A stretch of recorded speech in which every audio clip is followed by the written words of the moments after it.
ಏನಿಗೆ? Hallelujah. ದೇವರ ವಾರ್ತೆ, ದೇವರ ಸಂದೇಶ, ದೇವರ ನುಡಿಗಳನ್ನು ಕೇಳಲಿಕ್ಕೆ ತಯಾರಾಗಿದ್ದೀರಿ? ನಾವು ಕಡೆ ಕಾಲದಲ್ಲಿ ಬಂದು ನಿಂತಿದ್ದೇವೆ, ಕಡೆ ದಿವಸಗಳಲ್ಲಿ ಬಂದು ನಿಂತಿದ್ದೇವೆ.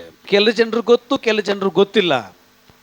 ಯೇಸು ಕ್ರಿಸ್ತನ ಬರೋಣ ಸುಮಾರು 3 ಸಾರಿ ಬರೋಣ ಇದೆ. ಹಲ್ಲೆಲೂಯ. ಒಂದನೇ ಸಾರಿ ಯೇಸು ಕ್ರಿಸ್ತನು ಮಗುವಾಗಿ ಒಂದು ಕನ್ನಿಕೆಯ ಹೊಟ್ಟೆಯಲ್ಲಿ ಗರ್ಭವನ್ನು ಧರಿಸಿ ಅವನು ಮನುಷ್ಯನಾಗಿ ಅವನು ಮಾನವರಿಗಾಗಿ ಯಜ್ಞದ ಕುರಿಗೆ ಸಮಾನವಾಗಿ ಈ ಭೂಲೋಕಕ್ಕೆ ಬಂದು 33 ವರ್ಷದಲ್ಲಿ ಆತನ ಕಲ್ವಾರಿಯ ಶಿಲುಬೆಯಲ್ಲಿ ಸಕಲ ಮಾನವನಿಗಾಗಿ ತನ್ನ ಪ್ರಾಣವನ್ನು ಕೊಟ್ಟು ಎಲ್ಲರೂ ನೋಡುವ ಹಾಗೆ ಪರಲೋಕಕ್ಕೆ ಅವನು ಎತ್ತಲ್ಪಟ್ಟನು. ಹಲ್ಲೆಲೂಯ.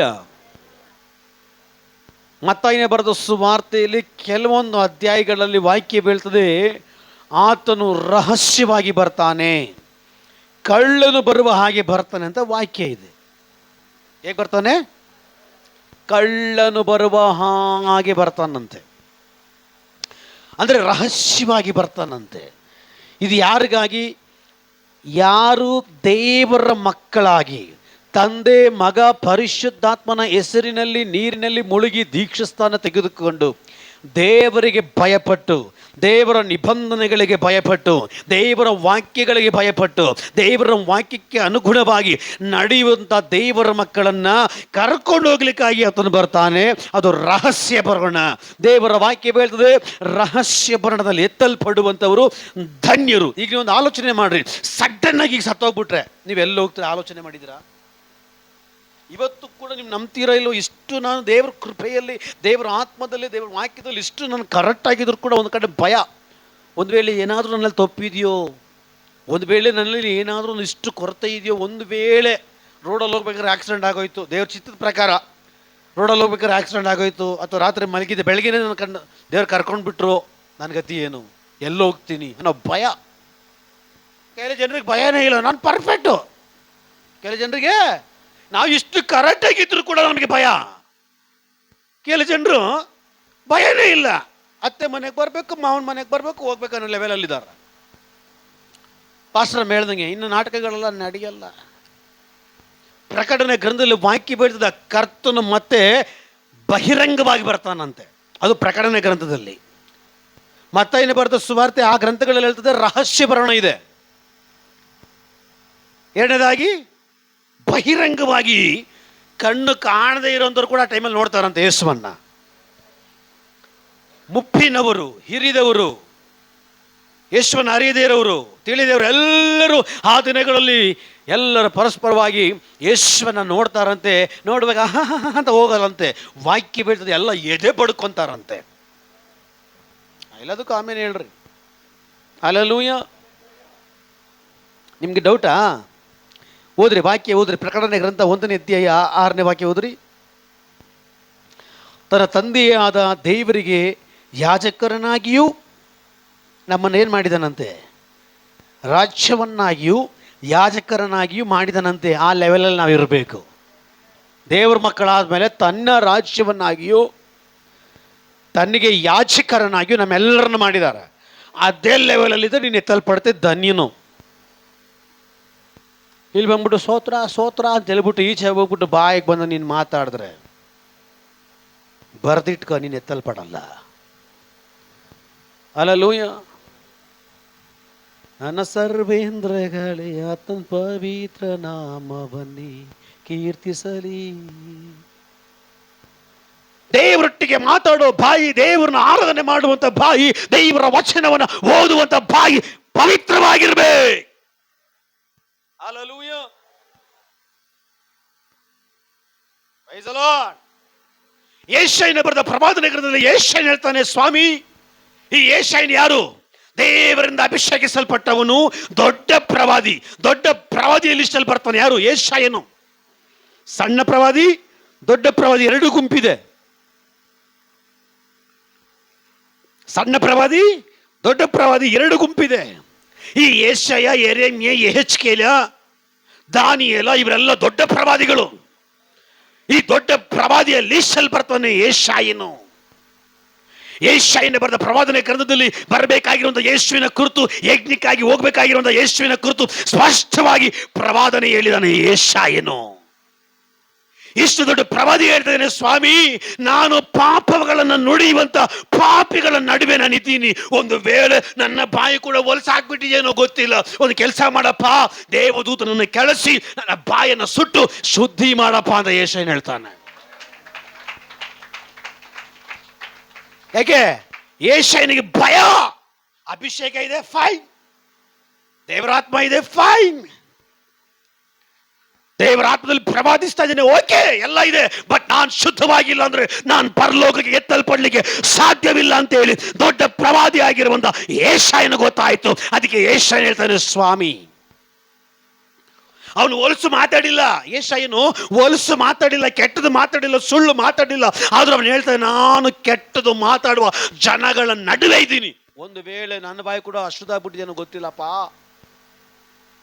ನನ್ನ ಬಾಯಿ ಶುದ್ಧಿ ಮಾಡಪ್ಪ ಅಂತ ಯೆಶಾಯನು ಕೇಳಿಕೊಳ್ಳುವಾಗ ಸ್ವರ್ಗದ ದೇವರು ದೇವದೂತನ ಕಳಿಸ್ತಾರಂತೆ. ದೈವದೂತರನ್ನ ಸ್ವರ್ಗದಿಂದ ದೇವದೂತರನ್ನ ಕಳಿಸುವಾಗ ಸುಮ್ಮನೆ ಬರಲ್ಲ. ಆ ದೇವದೂತರು ಅವರ ಕೈಯಲ್ಲಿ ಬೆಂಕಿಯ ಕೆಂಡಗಳು ತಗೊಂಡ್ಬರ್ತಾರಂತೆ. ಯಾವ ಕೆಂಡ ಇದು? ಪವಿತ್ರಗೊಳಿಸುವಂತಹ ಪವಿತ್ರವಾದ ಬೆಂಕಿಯ ಕೆಂಡ.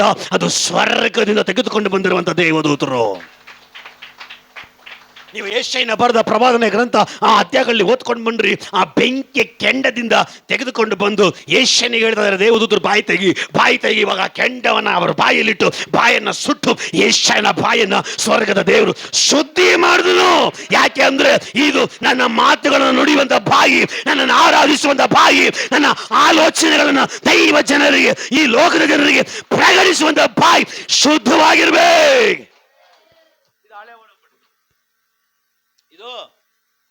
ಇದು ಹಳೆ ಒಡಂಬಡಿಕೆ. ಹಳೆ ಒಡಂಬಡಿಕೆಯಲ್ಲಿ ಅಷ್ಟು ಕಟ್ಟುನಿಟ್ಟಾಗಿರುವಾಗ, ಹಳೆ ಒಡಂಬಡಿಕೆಯಲ್ಲಿ ಅಷ್ಟೊಂದು ಪರ್ಫೆಕ್ಟ್ ಆಗಿರುವಾಗ, ಹೊಸ ಒಡಂಬಡಿಕೆಯಲ್ಲಿ ಯೇಸುವಿನ ರಕ್ತದಲ್ಲಿ ಒಡಂಬಡಿಸಲ್ಪಟ್ಟಂತ, ಒಡಂಬಡಿಕೆಗೆ ಒಳಗಾದಂತ ಹೊಸ ಒಡಂಬಡಿಕೆಯಲ್ಲಿ ಯೇಸುವಿನ ರಕ್ತದಲ್ಲಿ ಕರೆಯಕ್ಕೆ ಕೊಲ್ಲಲ್ಪಟ್ಟಂತ ಸಂತತಿಗಳು ನಾವು. ಕೆಲ ಜನರು ಮಾತಾಡಿದೆಲ್ಲ ಮಾತಾಡ್ಬಿಟ್ಟು ನಾನು ಪ್ರಾರ್ಥನೆ ದೇವ್ರು ಕೇಳ್ತಾರೆ, ಖಂಡಿತವಾಗಲೂ ಝೀರೋ. ನಾನು ಉಪವಾಸ ದೇವ್ರು ಕೇಳ್ತಾರೆ, ಝೀರೋ. ದೇವ್ರು ಹೇಳ್ತಾರೆ, ನಿಮ್ಮ ಬಟ್ಟೆಗಳನ್ನೆಲ್ಲ ನಿಮ್ಮ ಹೃದಯಗಳನ್ನ ಹರ್ಕೊಳ್ರಿ. ಯಾಕೆ ದೇವ್ರ ಆ ಮಾತು ಹೇಳ್ತಾ ಇದ್ದಾರೆ? ಇಲ್ಲಿ ತುಂಬಿಕೊಂಡಿದೆ ಭಯಂಕರ.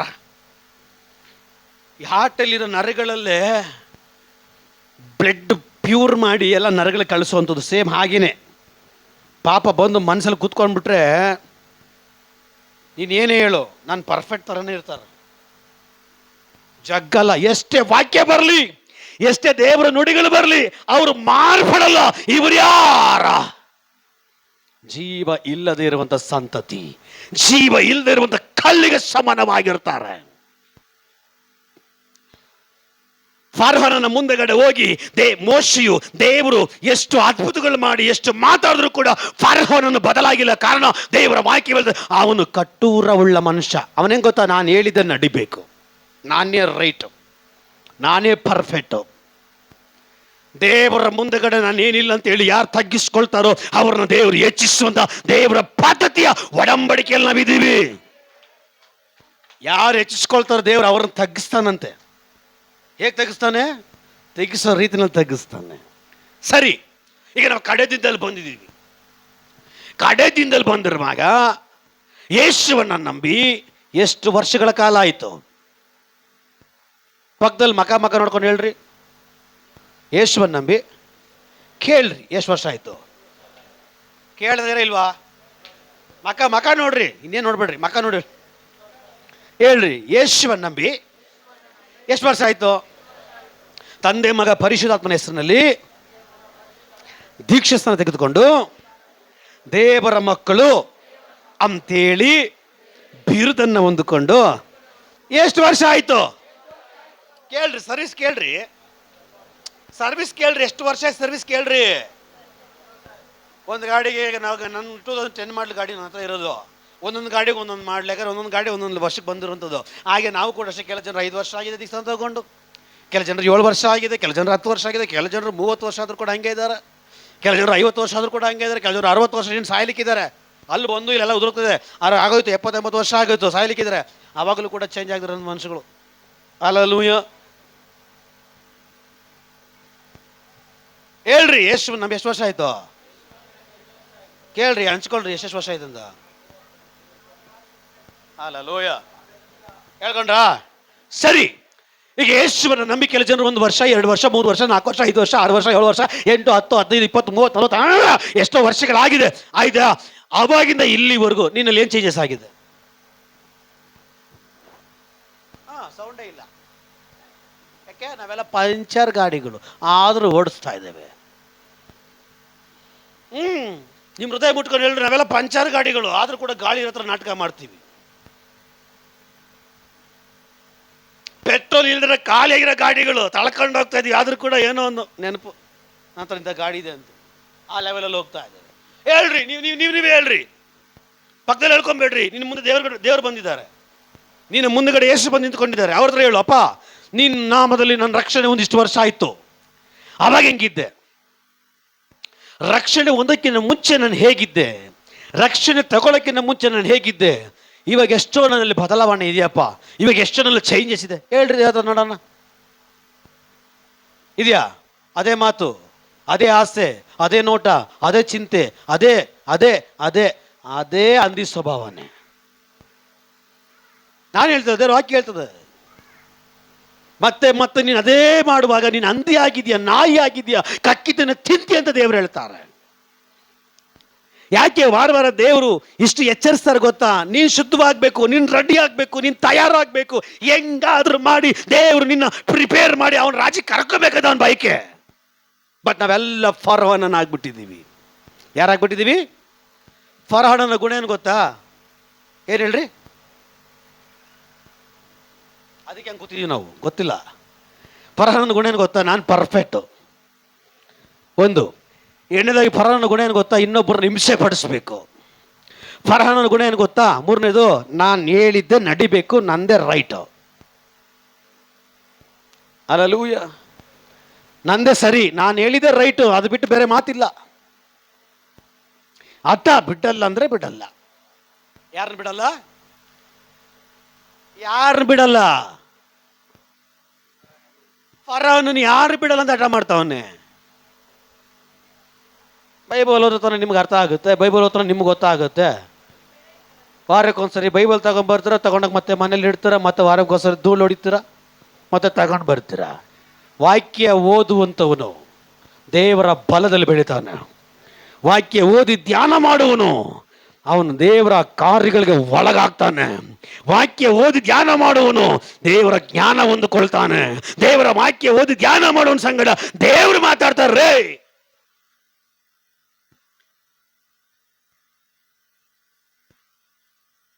ಒಂದು 3-4 ದಿನ ಊಟ ಇಲ್ದ್ರ ನಡ್ಕೊಂಡೋಗ್ರೆ 50 ಕಿಲೋಮೀಟರ್ ಆಗೋದು ನಿಮ್ಮ ಕೈಯಲ್ಲಿ ಆಗುತ್ತಾ? ಆಗಲ್ವಾ? ಯಾಕೆ? ದೇವ್ರು ನಡೆಸ್ತಾರೆ ಬಿಡಿ.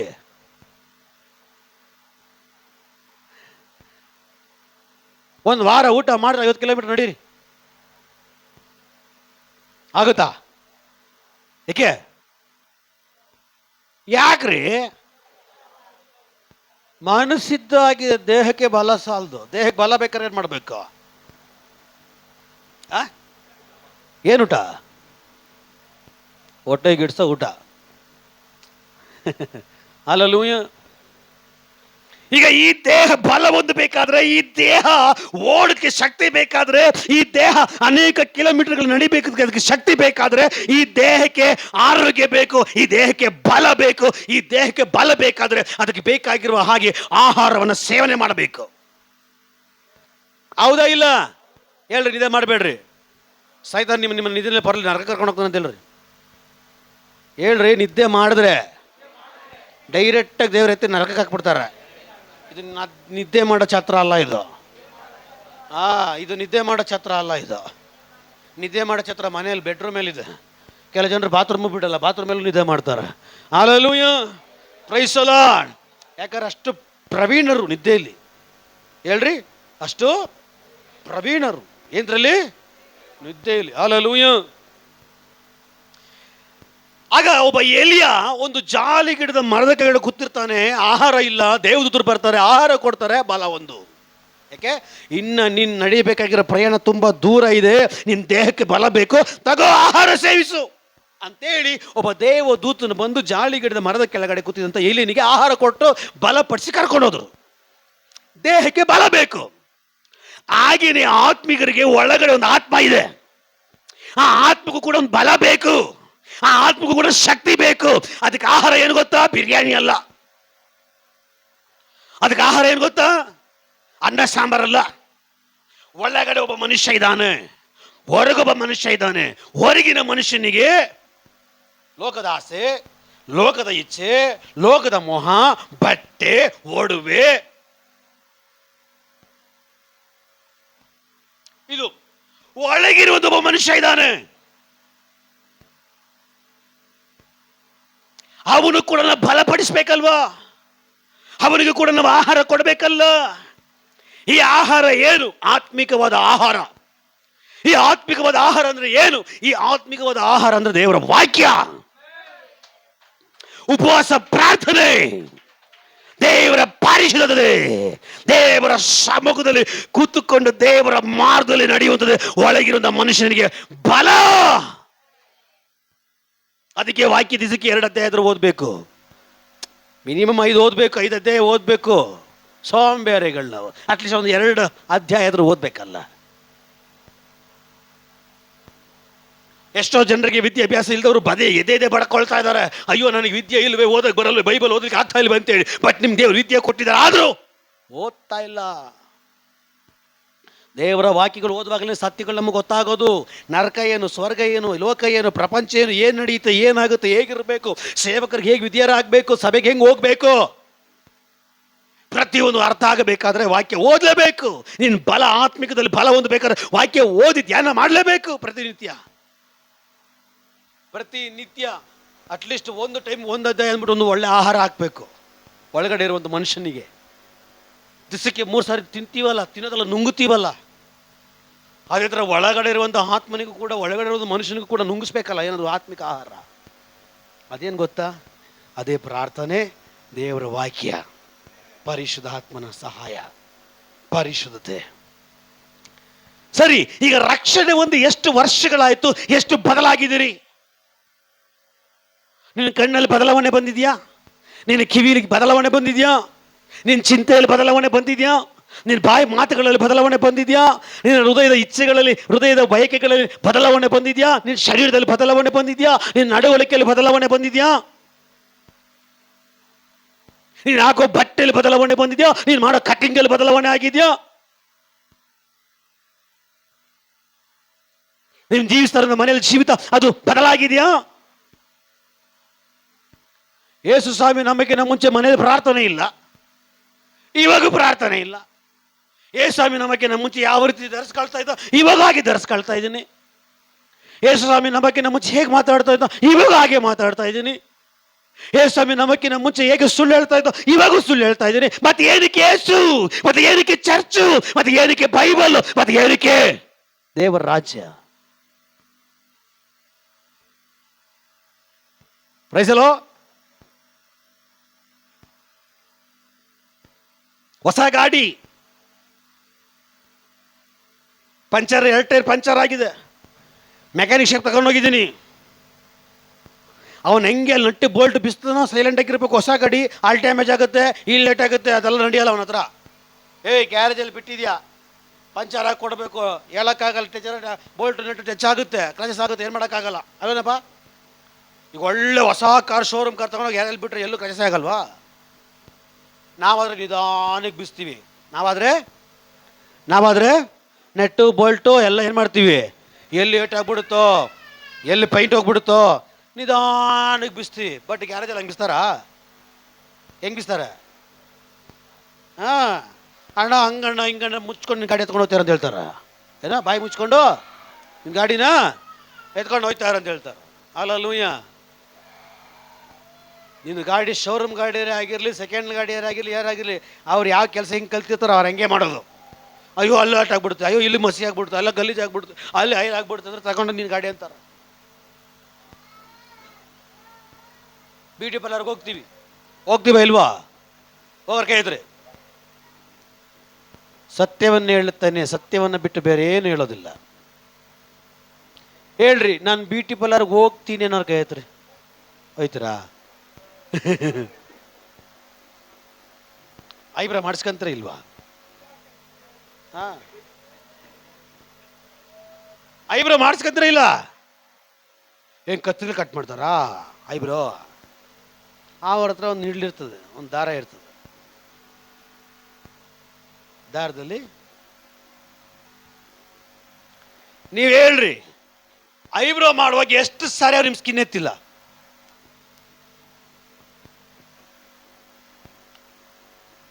ಸ್ಕಿನ್ ಡ್ಯಾಮೇಜ್ ಆಗಿದೆ ಇಲ್ಲ? ಸ್ಕಿನ್ ಡ್ಯಾಮೇಜೇ ಆಗಿಲ್ಲ, ಫಸ್ಟ್ ನಾವು ಸತ್ಯ ತುಂಡೋನರ್ ಕೇಳ್ತೀರಿ.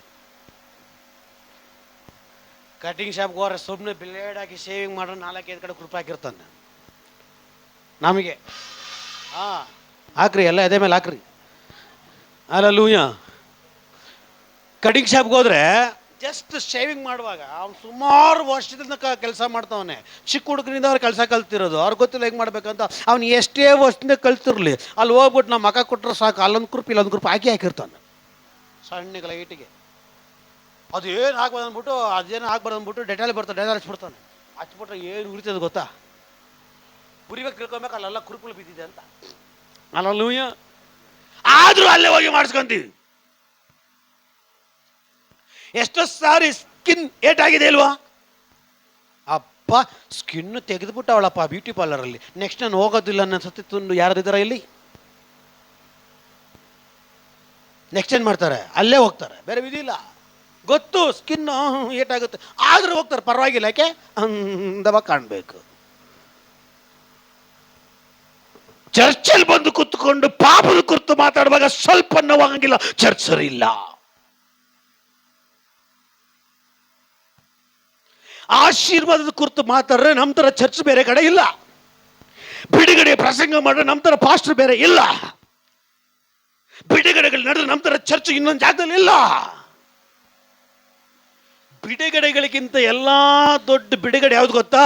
ನಿನ್ನಲ್ಲಿರುವಂತ ಪಾಪ ಬಿಟ್ಟು ಹೋಗುತ್ತಲ್ಲ, ಅದೇ ದೊಡ್ಡ ಬಿಡುಗಡೆ, ಅದೇ ದೊಡ್ಡ ಅದ್ಭುತ, ಅದೇ ದೊಡ್ಡ ಅತಿಶಯ. Price the lord. ನೀವ್ ಹೇಳ್ರಿ, ಏನ್ ಚೇಂಜಸ್ ಆಗಿದೆ ನಿಮ್ಮಲ್ಲಿ? ನಾನು ಸುಳ್ಳೇ ಹೇಳೋದಿಲ್ಲ ಪಾಸ್ಟರ್. ಕೈ ಇತ್ತು, ಒಬ್ಬರಾದ್ರೂ ಕೈ ಇತ್ತು ನೋಡೋಣ. ಇದುವರೆಗೂ ಪಾಸ್ಟರ್ ಏಸ್ವಾಮಿ ನಂಬಿದ್ದೀನಿ, ನಮ್ದಾಗಿಂದ ಇದು ಹುಡುಗು ನಾನು ಧೈರ್ಯವಾಗಿ ಹೇಳ್ರಿ ನೋಡೋಣ. ಮತ್ತೆ ಏಸ್ವಾಮಿ ಬರುವಾಗ ಹೆಂಗೆ ನಿಂತ್ಕೊಳ್ಳೋಕೆ ಸಾಧ್ಯ ಆಗುತ್ತೆ? ಹೇಳ್ರಿ. ಎಲ್ಲ ಸುಳ್ಳುಗಾರ್ರೆ, ನಾನೊಬ್ಬ ಬಿಟ್ಟು. ನಾನು ಸುಳ್ಳು ಹೇಳಲ್ಲಪ್ಪ. Price the lord. ಆಯಿತು, ಸುಳ್ಳು ನನ್ನ ಜೀವನದಲ್ಲಿ ಸತ್ತು ಸುಮಾರು ವರ್ಷಗಳಿಂದಗಡೆ ಆಗುತ್ತೆ. ಆ ಸುಳ್ಳಿಗೆ ನನ್ನಲ್ಲಿ ಜೀವ ಇಲ್ಲ, ಸತ್ಯಕ್ಕೆ ಮಾತ್ರ ನನ್ನ ಒಳಗಡೆ ಜೀವ. ನಾನು ಸುಮ್ಮನೆ ಹೇಳ್ತಾ ಇಲ್ಲ. ಸುಳ್ಳು ಹೇಳ್ಬಿಟ್ರೆ ಇಲ್ಲೇ ಏನೇನೋ ಬಂದು ಸತ್ತೋಗ್ಬಿಡ್ತೀನಿ. ಎಲ್ಲಿ? ನಾನು ಸುಳ್ಳು ಹೇಳಿದ್ರೆ ಇದೇ ಜಾಗದಲ್ಲಿ ಆಟಾಡಕ್ಕೆ ಸತ್ತೋಗ್ಬಿಡ್ತೀನಿ. ಧೈರ್ಯ ಇರಬೇಕು ಹೇಳೋಕ್ಕೆ. ಅಲ್ಲೂಯ್ಯ. ನಾನು ಹೇಗಿದ್ದೀನಿ ಹಾಗೆ ಬೋಧನೆ ಮಾಡ್ತೀನಿ, ನಾನು ಹೇಗೆ ನಡ್ಕೊಳ್ತೀನಿ ಹಾಗೆ ಬೋಧನೆ ಮಾಡ್ತೀನಿ. Praise the Lord. ನೀವು ನಂಬ್ತೀರೋ ಇಲ್ವೋ, ಯೇಸು ಸ್ವಾಮಿ ನಂಬಕ್ಕಿಂತ ಮುಂಚೆ ನನ್ನ ಥರ ವರ್ಸ್ಟಾಗಿ ಮಾತಾಡುವಂತೂ ಈ ಪ್ರಪಂಚದಲ್ಲಿ ಒಬ್ಬನೂ ಇರಲಿಲ್ಲ. ಹೇಗೆ? ವರ್ಸ್ಟ್ ಪಾ. 2 ಕಿವಿಲಿ ಬ್ಲಡ್ ಅಲ್ಲ, ಕಿವಿ ರಕ್ತ 2 ಸೇರಿ ಬರಬೇಕು, ಹಂಗೆ ಮಾತಾಡ್ತಾ ಇದ್ದೆ ಒಂದು ಕಾಲದಲ್ಲಿ ನಾನು. ಎಂಥ ಕ್ಲೋಸ್ ಫ್ರೆಂಡ್ ಆಗಿಲ್ಲ, ನೀನು ನಮ್ಮನ್ನು ಬಾರ ಅಂತ ಇದ್ದೆ. ಅರ್ಥ ಮಾಡ್ಕೊಳ್ರಿ. ಆ ರೀತಿ ಇದ್ದಂಥ ಮನುಷ್ಯ ಯಾವ ರೀತಿ ಮಾತಾಡ್ತಾರಲ್ಲ ಒಂದು ಕಾಲದಲ್ಲಿ ಲೆಕ್ಕ ಹಾಕ್ಕೊಳ್ರಿ. ಯೇಸು ಸ್ವಾಮಿ ನಂಬಿ ನೀರಿನಲ್ಲಿ ಮುಳುಗಿ ದೀಕ್ಷೆ ತೆಗೆದುಕೊಂಡಿದೆ, ಆ ಕೆಟ್ಟ ಮಾತೆಂಬುದಾಗಿ ಹೇಳುವಂತ ವಾಸನೆಯ ನನ್ನ ಒಳಗಡೆ ಇಲ್ಲ.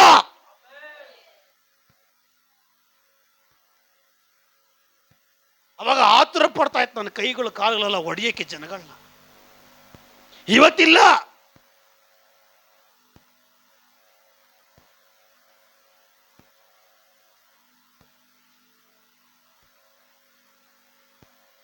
ಹೊಟ್ಟೆ ಕಿಚ್ಚಿಲ್ಲ,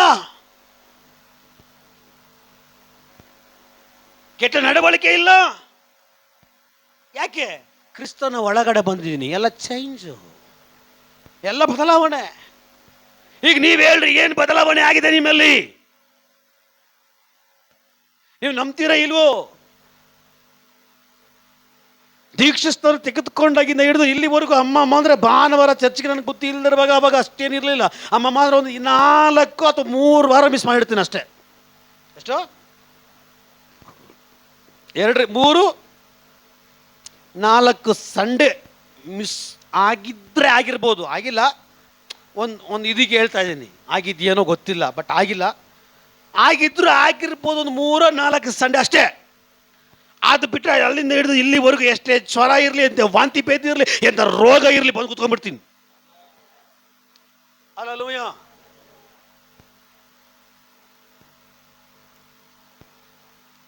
ಅವಾಗ ಭಯ ಭಕ್ತಿನೇ ಇರಲಿಲ್ಲ. ಇವತ್ತು ಇದೆಯಾ? ಏನು ಚೇಂಜಸ್ ಇದೆ ನಮ್ಮಲ್ಲಿ, ಏನು ಬದಲಾವಣೆ ಇದೆ ನಮ್ಮಲ್ಲಿ, ನಮ್ಮ ನಡವಳಿಕೆಯಲ್ಲಿ, ನಮ್ಮ ಚಿಂತೆಯಲ್ಲಿ, ನಮ್ಮ ಕಾರ್ಯದಲ್ಲಿ, ನಮ್ಮ ಮಾಡೋ ವಿಷಯಗಳಲ್ಲಿ, ಕೊಡೋ ವಿಷಯಗಳಲ್ಲಿ, ತಗೊಳ್ಳೋ ವಿಷಯಗಳಲ್ಲಿ ಏನು ಬದಲಾವಣೆ ಇದೆ? ಮತ್ತೆ ಹೇಗೆ ತಲ್ಪಡ್ತೀರಾ? ಮತ್ತೆ ಹೇಗೆ ನೀವು ದೇವ್ರ ಮಕ್ಕಳನ್ನ ಹೇಳ್ಕೊಳ್ಳಿಕ್ಕೆ ಸಾಧ್ಯ? ನಮ್ಗಿಂತ ಅನ್ಯರು ಎಷ್ಟೋ ಭಯಭಕ್ತಿ ಉಳ್ಳವರಾಗಿ ಜೀವಿಸ್ತಾ ಇದ್ದಾರಲ್ಲ.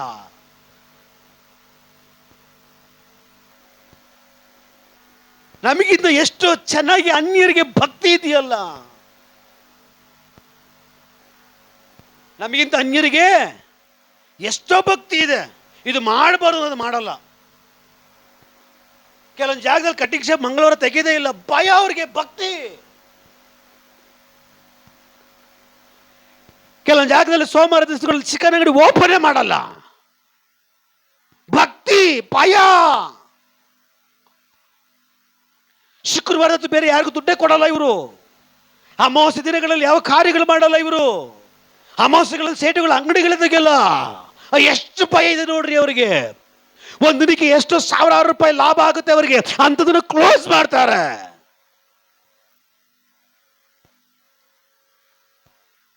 ಎರಡು ದಿನ ಅಮಾವಾಸ್ಯೆ ಇರಲಿ, 3 ದಿನ ಅಮಾವಾಸ್ಯೆ ಇರಲಿ, 3 ದಿನ ಮಾತ್ರ ಕ್ಲೋಸ್ ಮಾಡಿಬಿಡ್ತಾರೆ. ಭಯ ಭಕ್ತಿ ಅವ್ರಿಗಿಷ್ಟ. ಭಯ ಭಕ್ತಿ ಒಂದು ಇಷ್ಟ ದೇವರಲ್ಲಿ ನಮ್ಮಲ್ಲಿ ಇಲ್ವಲ್ಲ. ಯಾಕೆ?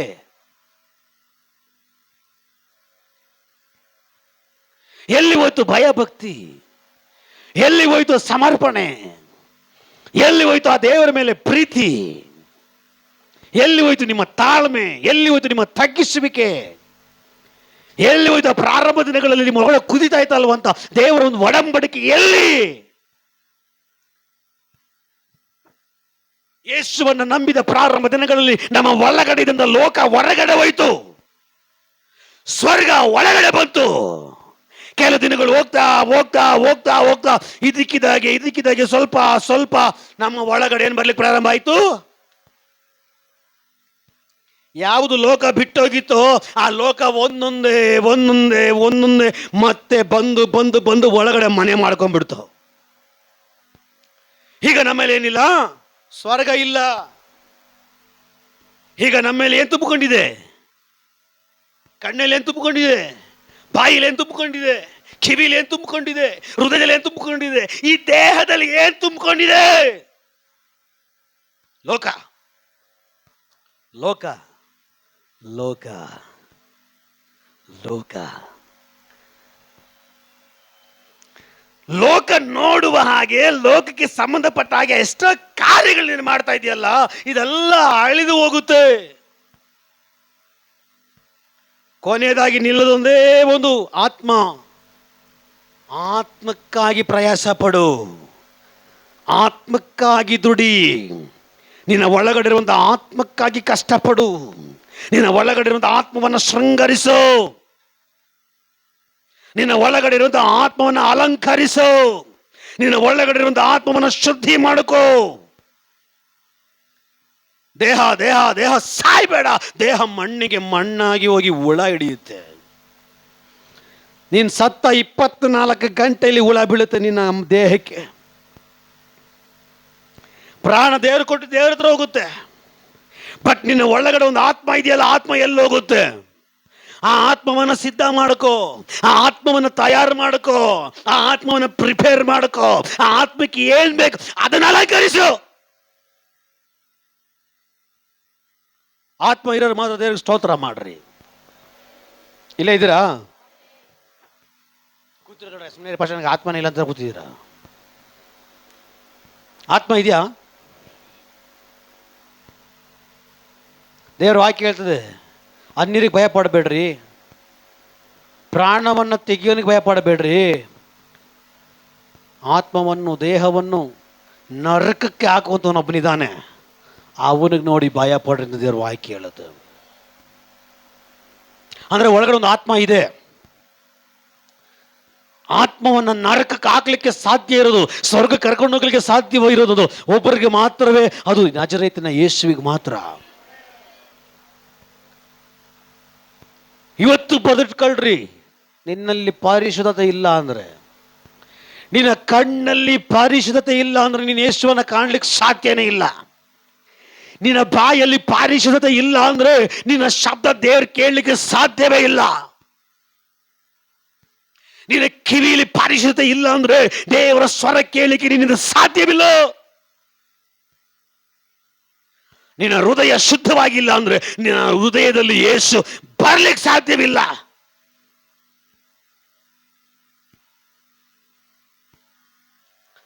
ನಿನ್ನ ದೇಹ ಶುದ್ಧವಾಗಿಲ್ಲ ಅಂದ್ರೆ ನನ್ನ ದೇವರಿಗೆ ನಿನ್ನ ದೇಹ ಗರ್ಭಗುಡಿ ಆಗಲಿಕ್ಕೆ ಸಾಧ್ಯವಿಲ್ಲ.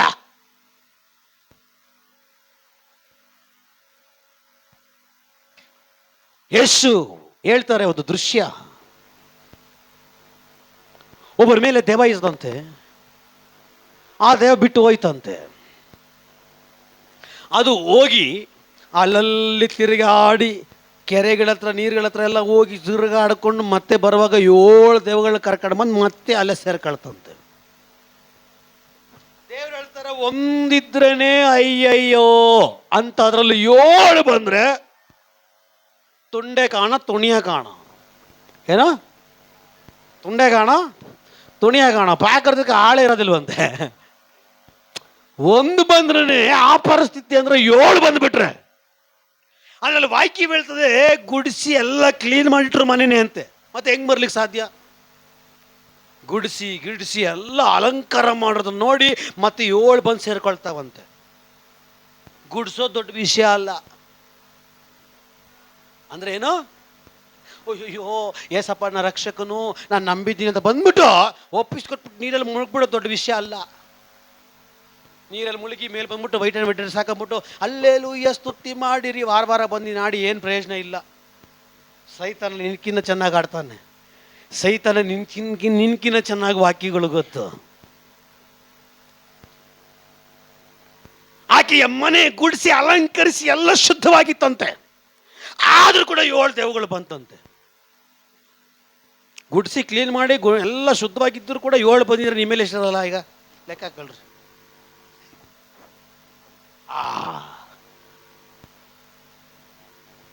ಎಲ್ಲ ಗುಡಿಸಿ ಗಿಡಿಸಿ ಅಲಂಕಾರ ಮಾಡ್ರ ಮನೆ ಒಳಗಡೆನೆ ತಿರುಗಿ 7 ದೆವ್ವಗಳು ಬಂತಂತೆ. ನೀವು ಆಲೋಚನೆ ಮಾಡ್ರಿ, ನಿಮ್ಮ ಒಳಗಡೆ ಇನ್ನು ಎಷ್ಟೆಷ್ಟಿರಲ್ಲ ಅಂತ.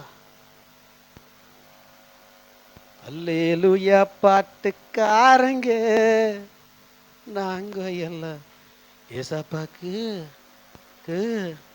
மைசூர் பாக்கா சொந்தக்காரங்க, ஏசப்பாக்கு ಸ್ವಂತಗಾರங்க.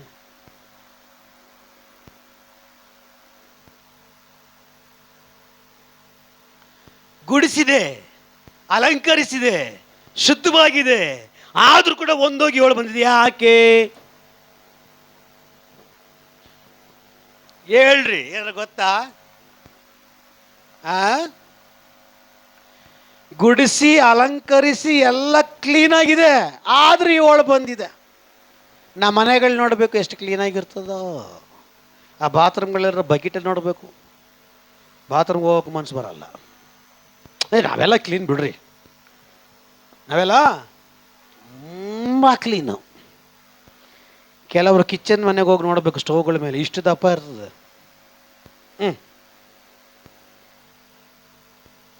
ಇವ್ರು ಯಾರು? ಪರಿಶುದ್ಧರ ಮಕ್ಕಳು. ಇವ್ರು ಯಾರು? ಹೇಳ್ರಿ, ಇವ್ರು ಯಾರು?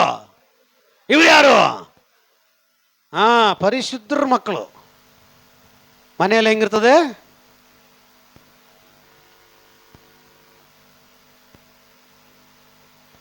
ಮನೆ ಗುಡ್ಸಲ್ಲ, ಮನೆ ಒರೆಸಲ್ಲ. ಮನೆ ಅನ್ಯ ಜನರು ಬೆಳಿಗ್ಗೆ 6 ಗಂಟೆಗೆ 7 ಗಂಟೆಗೆ ಎದ್ಬಿಟ್ಟು ಮನೆ ಬಾಗಿಲೆಲ್ಲ ಗುಡಿಸಿ ನೀರಾಕಿ ರಂಗೋಲಿ ಬಿಡ್ತಾರೆ. ನಿಮಗೇನು ದಾಡಿ? ಬೆಳಗ್ಗೆ ಬೇಗ ಎದ್ದು ಅಟ್ಲೀಸ್ಟ್ ಸ್ವಲ್ಪ ಗುಡಿಸ್ರಿ. ಏನಪ್ಪ ಕ್ರೈಸ್ತರು ಇಷ್ಟೊಂದು ಗಲೀಜಾ ಅನ್ಕೊಂಬಾರ ಜನಗಳು. ಮನೆ ಮುಂದೆ ಶುದ್ಧವಾಗಿ ಇಟ್ಕೊಳ್ರಿ. ಹಂಗಂತ ಹೇಳ್ಬಿಟ್ಟು ರಂಗೋಲಿ ಹಾಕಕ್ಕೆ ಹೋಗ್ಬಿಟ್ರಿ. ಆಮೇಲೆ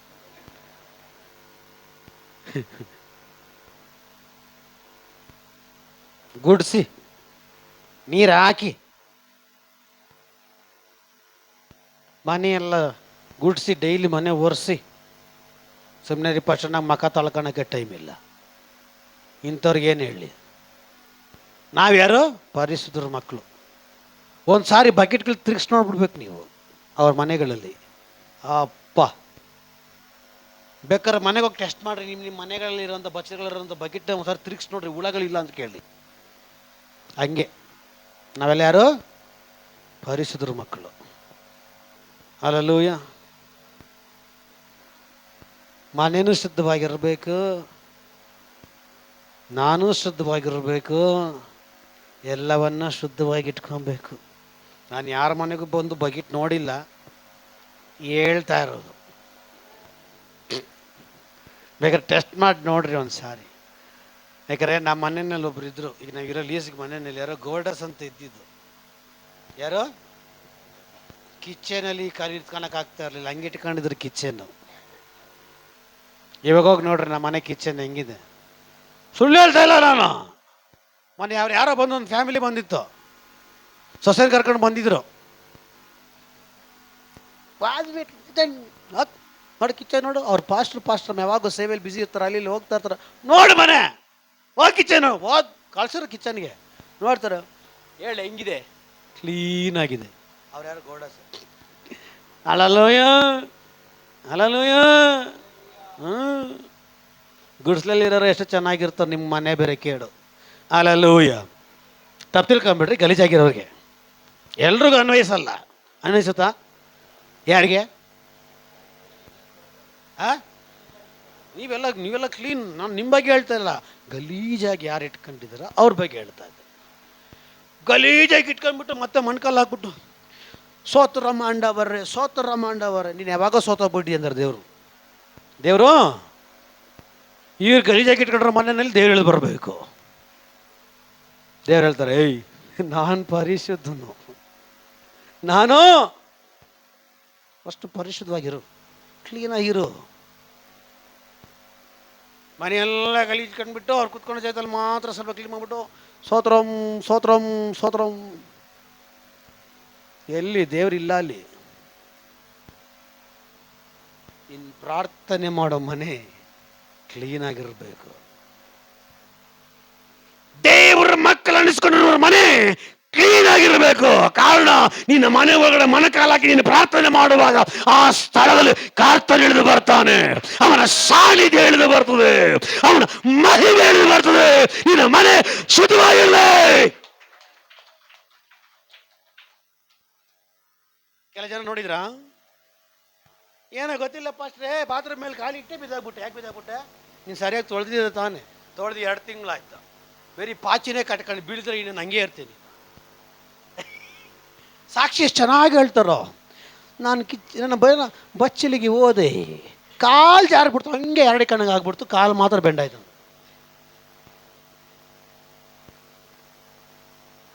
ಅರ್ಥ ಮಾಡ್ಕೊಂಡ್ರೆ ಬಚ್ಚಲಲ್ಲಿ ಬಿದ್ದಿದ್ದಾರೆ ಅಂದರೆ ಬಚ್ಚಲು ಎಷ್ಟು ಕ್ಲೀನಾಗಿರ್ತದೆ ಅಂತ. ಮತ್ತೆ ಹೇಳೋದು, ಯಾವಾಗ ಪ್ರಾರ್ಥನೆ ಮಾಡ್ತೀನಿ, ಬಚ್ಚಲು ಬಿದ್ದ ತಲೆ ಹೊಡೆದೋಯ್ತು. ಎಲ್ಲಿ ದೇವರು? ನೀನು ಬಚ್ಚಲು ಕ್ಲೀನಾಗಿ ಇಟ್ಕೊಂಡಿದ್ದೆ, ದೇವ್ರು ಬಚ್ಚಲು ಬಂದಿರೋದು. ಹಲ್ಲೆಲೂಯಾ. ಆಮೇಲೆ ಕೆಲವು ಸಾಕ್ಷಿ ಹೇಳೋದು, ಎಣ್ಣೆಲ್ಲಿ ಕಬಾಬ್ ಬಿಡ್ತಾ ಇದ್ನೋ, ಢಮ್ ಅಂತು, ಮಕ್ಕದ ಮೇಲೆಲ್ಲ ಎಣ್ಣೆ ಎಗರು ಬಿಡ್ತು. ಯಾಕೆ ದೇವ್ರ ಕಾಪಾಡಿಲ್ವೋ? ಕಿಚನ್ ಕ್ಲೀನ್ ಆಗಿದ್ರೆ ತಾನೇ ಅಲ್ಲಿ ದೇವ್ರು ಇರೋದು.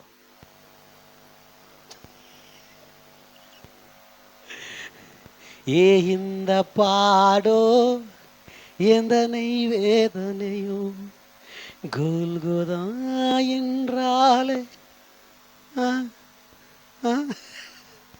ಹಲ್ಲೆಲೂಯಾ.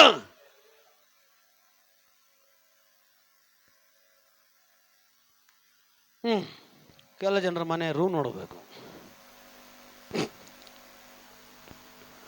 ನಿಜ ಹೇಳೋನು ಸುಳ್ಳು ಹೇಳ್ತಾ ಇದೀನ.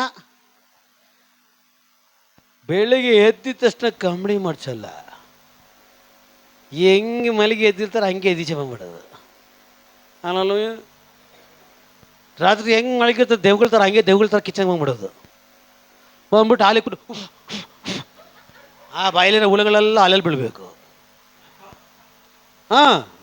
ಬ್ರಷ್ ಮಾಡಿಲ್ಲ, ಬಾಯಿ ತೊಳೆದಿಲ್ಲ, ಎದ್ದಿದ ತಕ್ಷಣ ಗಂಡ ಹೋಗ್ಬಿಡ್ತಾರೆ ಅಂದ್ಬಿಟ್ಟು ಕಿಚನ್ಗೆ ಹೋಗೋದು. ಹಿಂಗೆ ಅದೇ ಕಿಚನಲ್ಲಿ ಹೋಗ್ಬಿಟ್ಟು ಹಿಂಗೆ ಅನ್ನೋದು, ಹಿಂಗೆ ಅಂದ್ಬಿಟ್ಟು ಮತ್ತೆ ಅದರಲ್ಲೇ ಕೈ ಹಾಕೋದು.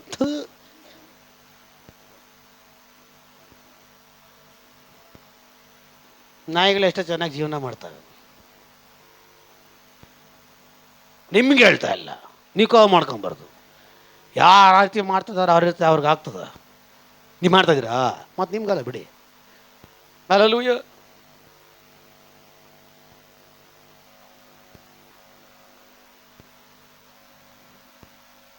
ಅದು ಗಂಡ ಕುಡ್ಬಿಟ್ಟು ಹೇಳಿ ಇವತ್ತು ಟೀ ತುಂಬ ಟೇಸ್ಟ್ ಆಗಿದೆ.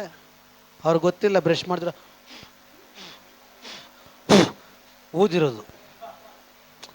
ಹಾಲು ಉಕ್ಕು ಬಂದಾಗ ಊದ್ತಿರ ಇಲ್ವಾ?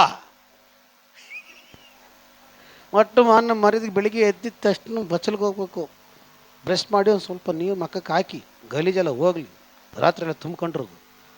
ಹಲ್ಲೆಲೂಯಾ. ಕೆಲ ಜನ ಸೆಕೆ ನೀರು ಸೋರ್ತಾ ಇರ್ತದೆ. ಆಮೇಲೆ ಹೇಳೋದು ಗಂಡ ಏನು ಉಪ್ಪು ಸ್ವಲ್ಪ ಜಾಸ್ತಿ ಆಗಿದೆ. ಅವ್ರಿಗೆ ಗೊತ್ತಿಲ್ಲ ಸೀಕ್ರೆಟ್ ಏನು ಅಂತ.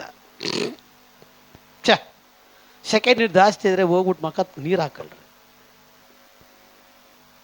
ಇಲ್ಲಿ ಯಾರು ಬಟ್ಟೆ ಇಟ್ಕೊಂಡು ಬಟ್ಟೆಲ್ಲಿ ಒರೆಸ್ಕೊಂಡು ಕೈ ತೊಳಿರಿ. ಕೆಲ ಜನರೆಲ್ಲ ಕೈ ಹಾಕ್ತಾ ಇರ್ತಾರೆ ಮೂಗಿನಲ್ಲಿ, ಕಿವಿಲಿ, ಹಂಗೆ. ಎಲ್ಲ ನೋಡಿದ್ದೀನಿ ನಾನು. ಹಲ್ಲೆಲೂಯಾ.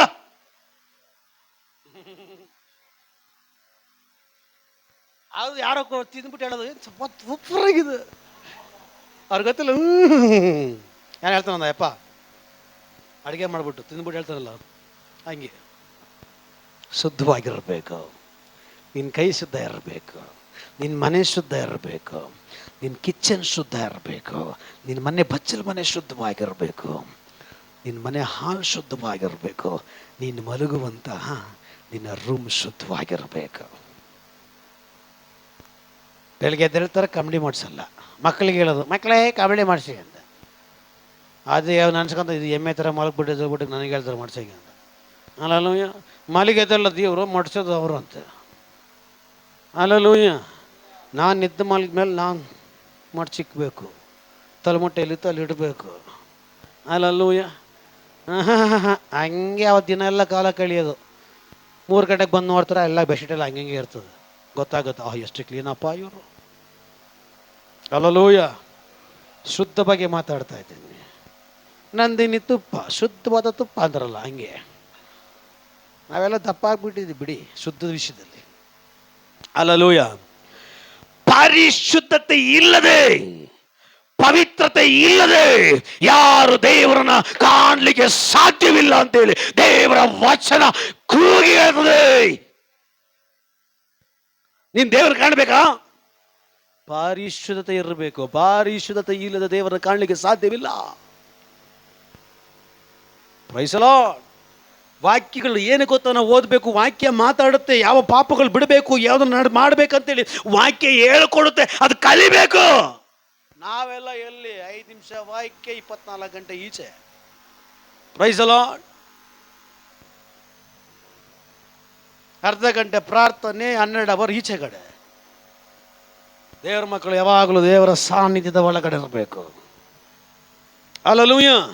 ಸರಿ, 11 ಗಂಟೆಗೆ 5 ನಿಮಿಷ ಇದೆ, ನಾನು 11:15 ಇಳಿಸೋದು. ಇನ್ನು ಅರ್ಧ ಗಂಟೆ ಇದೆ. ಈಗ ಒಳಗಡೆ ಪ್ರಸಂಗದ ಒಳಗಡೆ ಹೋಗ್ತೀನಿ. ಇಲ್ಲಿವರೆಗೂ ಪರಿಚಯ ಮಾಡಿದ್ದು ನಾನು ಪರಿಶುದ್ಧತೆಯ ಕುರಿತು. Hallelujah, hallelujah. ಈಗ ಪ್ರಸಂಗದ ಒಳಗಡೆ ಹೋಗೋಣ. ಹಲ್ಲೆಲೂಯಾ. ರೆಡಿನಾ? ಆ ವಾಕ್ಯ ತೆಗೆದುಕೊಳ್ಳೋಣ. ವಾಕ್ಯ ತೆಗೆದುಕೊಳ್ಳೋಣ. ಅದೇ ಪ್ರಕಟಣೆ ಗ್ರಂಥ 1ನೇ ಅಧ್ಯಾಯ. ಕರ್ತನು ಇವತ್ತು ನಮಗೆ ಕೊಟ್ಟಂಥ ದೈವೋಕ್ತಿ, ದೈವಾಲೋಚನೆ.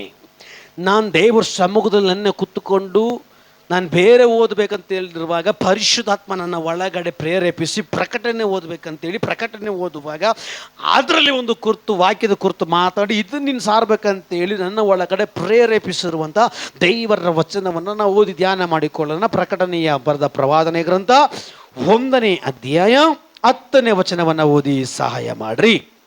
ನಾನು ಕರ್ತನ ದಿನದಲ್ಲಿ ದೇವರಾತ್ಮ ವಶನಾಗಿ. ಯಾರ ವಶನಾಗಿ?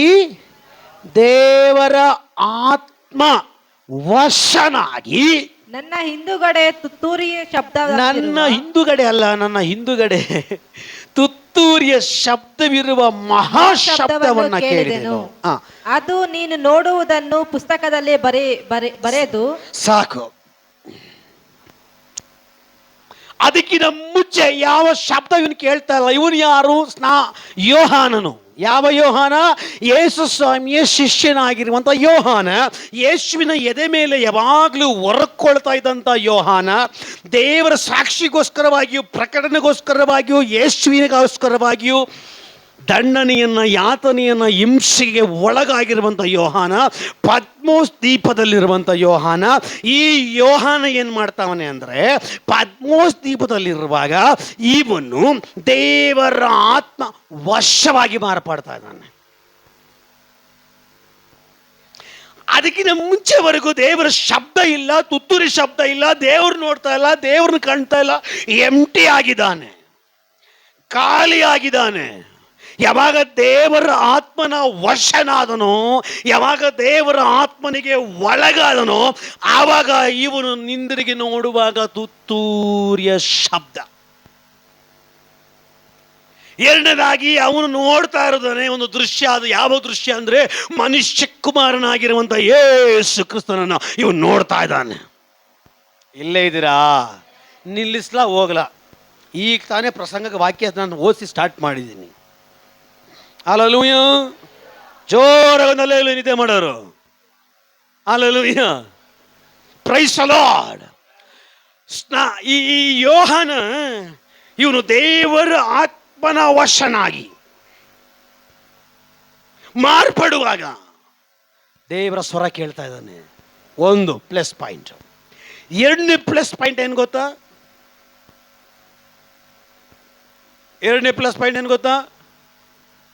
ಇವನು ಯೇಸು ಕ್ರಿಸ್ತನನ್ನ ನೇರವಾಗಿ ಇವನ ಕಣ್ಣಿಂದ ನೋಡ್ತಾ ಇದ್ದಾನೆ. ಹೇಳ್ರಿ, ಪಕ್ಕದಲ್ಲಿ ಕೈ ಕೊಟ್ಟು ಹೇಳ್ರಿ, ದೇವರ ಸ್ವರ ಕೇಳಬೇಕಾ? ದೇವರು ನೋಡ್ಬೇಕಾ? ನೀನೇನು ತಪಾಸಣೆ ಮಾಡೋ ಅವಶ್ಯಕತೆ ಇಲ್ಲ. ನೀನು ಒಂದೇ ಒಂದು ಕಾರ್ಯ ಮಾಡ್ರೆ ಸಾಕು. ಅದು ಯಾವ ಕಾರ್ಯ? ನೀನು ದೇವರ ಆತ್ಮನ ವಶ ಆಗಿ ಮಾರ್ಪಟ್ರೆ ದೇವರ ಸ್ವರ ನೀನು ಕೇಳ್ತೀಯ. ನನ್ನ ಯೇಸು ನಿನಗೆ ಕಾಣ್ತಾರೆ, ನನ್ನ ಯೇಸು ನಿನ್ನ ಮುಂದಗಡೆ ಬರ್ತಾರೆ, ನನ್ನ ಯೇಸು ನಿನ್ನ ಮುಂದಗಡೆ ನಡೆದಾಡ್ತಾರೆ. ನನ್ನ ಯೇಸುವನ್ನ ಕಾಣಲಿಕ್ಕೆ ನಿನ್ನ ಕಣ್ಣುಗಳು ಸುಲಭವಾಗಿ ಮಾರ್ಪಡುತ್ತೆ. ನನ್ನ ದೇವರ ಶಬ್ದ ಕೇಳಲಿಕ್ಕೆ ನಿನ್ನ ಕಿವಿಗಳಿಗೆ ಸುಲಭವಾಗಿ ಅದು ಮಾರ್ಪಡುತ್ತೆ.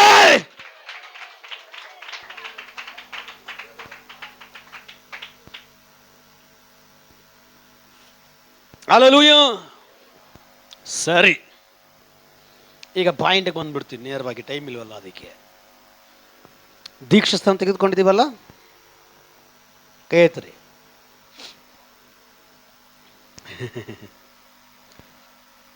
Price the lord. ನಾವು ದೇವರ ಮಕ್ಕಳೇ ತಾನೆ? ಆಮೇಲೆ ಬರ್ತಾ ಇಲ್ಲ, ಎಲ್ಲ ಡೌಟ್ ಹೊಡಿತಾ ಇದೆ. ನಾವು ದೇವರ ಮಕ್ಕಳೇ ತಾನೆ? ನಾವು ರಕ್ಷಿಸಲ್ಪಟ್ಟವರು ತಾನೆ? ದೇವರ ಆತ್ಮದ ಕುರಿತು ನಾವು ಅನುಭವ ಹೊಂದಿರೋರು ತಾನೆ? ಅಭಿಷೇಕದ ಕುರಿತು ಅನುಭವ ಹೊಂದಿರೋರು ತಾನೆ? ದೇವರ ವಾಕ್ಯದ ಕುರಿತು ಅನುಭವ ಹೊಂದಿರೋರು ತಾನೆ? ದೇವರ ಪ್ರಸನ್ನತೆಯ ಕುರಿತು ನಾವು ಅನುಭವ ಹೊಂದಿರೋರು ತಾನೆ? ನಿಜಾನ ಸುಳ? ಓಕೆನಾ? ಸರಿ, ಈಗ ನಿಮ್ಮ ದೇಹವನ್ನು ಯಾರಿಗೆ ವಶಪಡಿಸಿದ್ದೀರಿ? ಬರ್ತೀನಿ, ಆಮೇಲೆ ಬರ್ತೀನಿ. ಹಲ್ಲೆಲೂಯ. ನಿಜ ಹೇಳ್ಬೇಕು, ಹೃದಯ ಹೊಡೆದಾಗ ಬಿಡ್ತದೆ. ನಿಮ್ಮ ಕಣ್ಣು, ನಿಮ್ಮ ಬಾಯಿ, ನಿಮ್ಮ ತುಟಿ, ನಿಮ್ಮ ಕಿವಿ, ನಿಮ್ಮ ದೇಹ, ನಿಮ್ಮ ಮೊತ್ತ ಯಾರಿಗೆ ವಶ ಮಾಡಿದ್ದೀರಾ?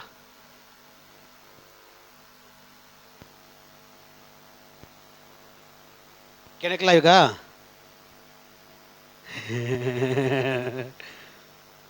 ಬೇಡ, ಕೆಣಕೋದು ಬೇಡ, ಹಂಗೆ ಹೋಗ್ಬಿಡೋಣ. ಹಲ್ಲೆಲೂಯಾ. ಯಾರಿಗೆ ವಶವಾಗಿ ಮಾರಲ್ಪಟ್ಟಿದೆ? ದೇವರಿಗೆ ವಶವಾಗಿ ಮಾರ್ಪಟ್ಟಿದ್ರೆ ಇವತ್ತು ನೀನು ಪರಿಶುದ್ಧನಾಗಿ ಪರಿಶುದ್ಧವಾಗಿ ನಿಲ್ಲಲ್ಪಟ್ಟು ದೇವರನ್ನ ಕಂಡು ನೋಡಿ ದೇವರ ಶಬ್ದ ಕೇಳಿ ಇವತ್ತು ಎಷ್ಟು ಭಯಂಕರವಾದ ಸೇವೆ ಮಾಡಿ ಎಷ್ಟು ಭಯಂಕರವಾದ ಬಿಡುಗಡೆಗಳನ್ನು ನಿನ್ನ ಜೀವಿತದಲ್ಲಿ ನೀನು ಹೊಂದಬೇಕಾಗಿತ್ತು. ನಿಜ ಹೇಳ್ರಿ, ಯಾರಿಗೆ ವಶವಾಗಿದೆಯಾ ನೀನು? ಪಾಪಕ್ಕೆ ವಶ ಆಗಿದ್ಯಾ? ಸೈತಾನನಿಗೆ ವಶ ಆಗಿದ್ಯಾ? ಲೋಕಕ್ಕೆ ವಶ ಆಗಿದ್ಯಾ? ಗಂಡನಿಗೆ ವಶ ಆಗಿದ್ಯಾ? ಹೆಂಡತಿಗೆ ವಶ ಆಗಿದ್ಯಾ? ಮಕ್ಕಳಿಗೆ ವಶ ಆಗಿದ್ಯಾ? ಯಾರಿಗೆ ವಶ ಆಗಿದೆ ನೀನು? ಆನ್ಸರ್ ಇಲ್ಲ, doubt. Option A, option B, option C ನಲ್ಲಿ ಕೂತಿದ್ದೀವಿ ನಾವು.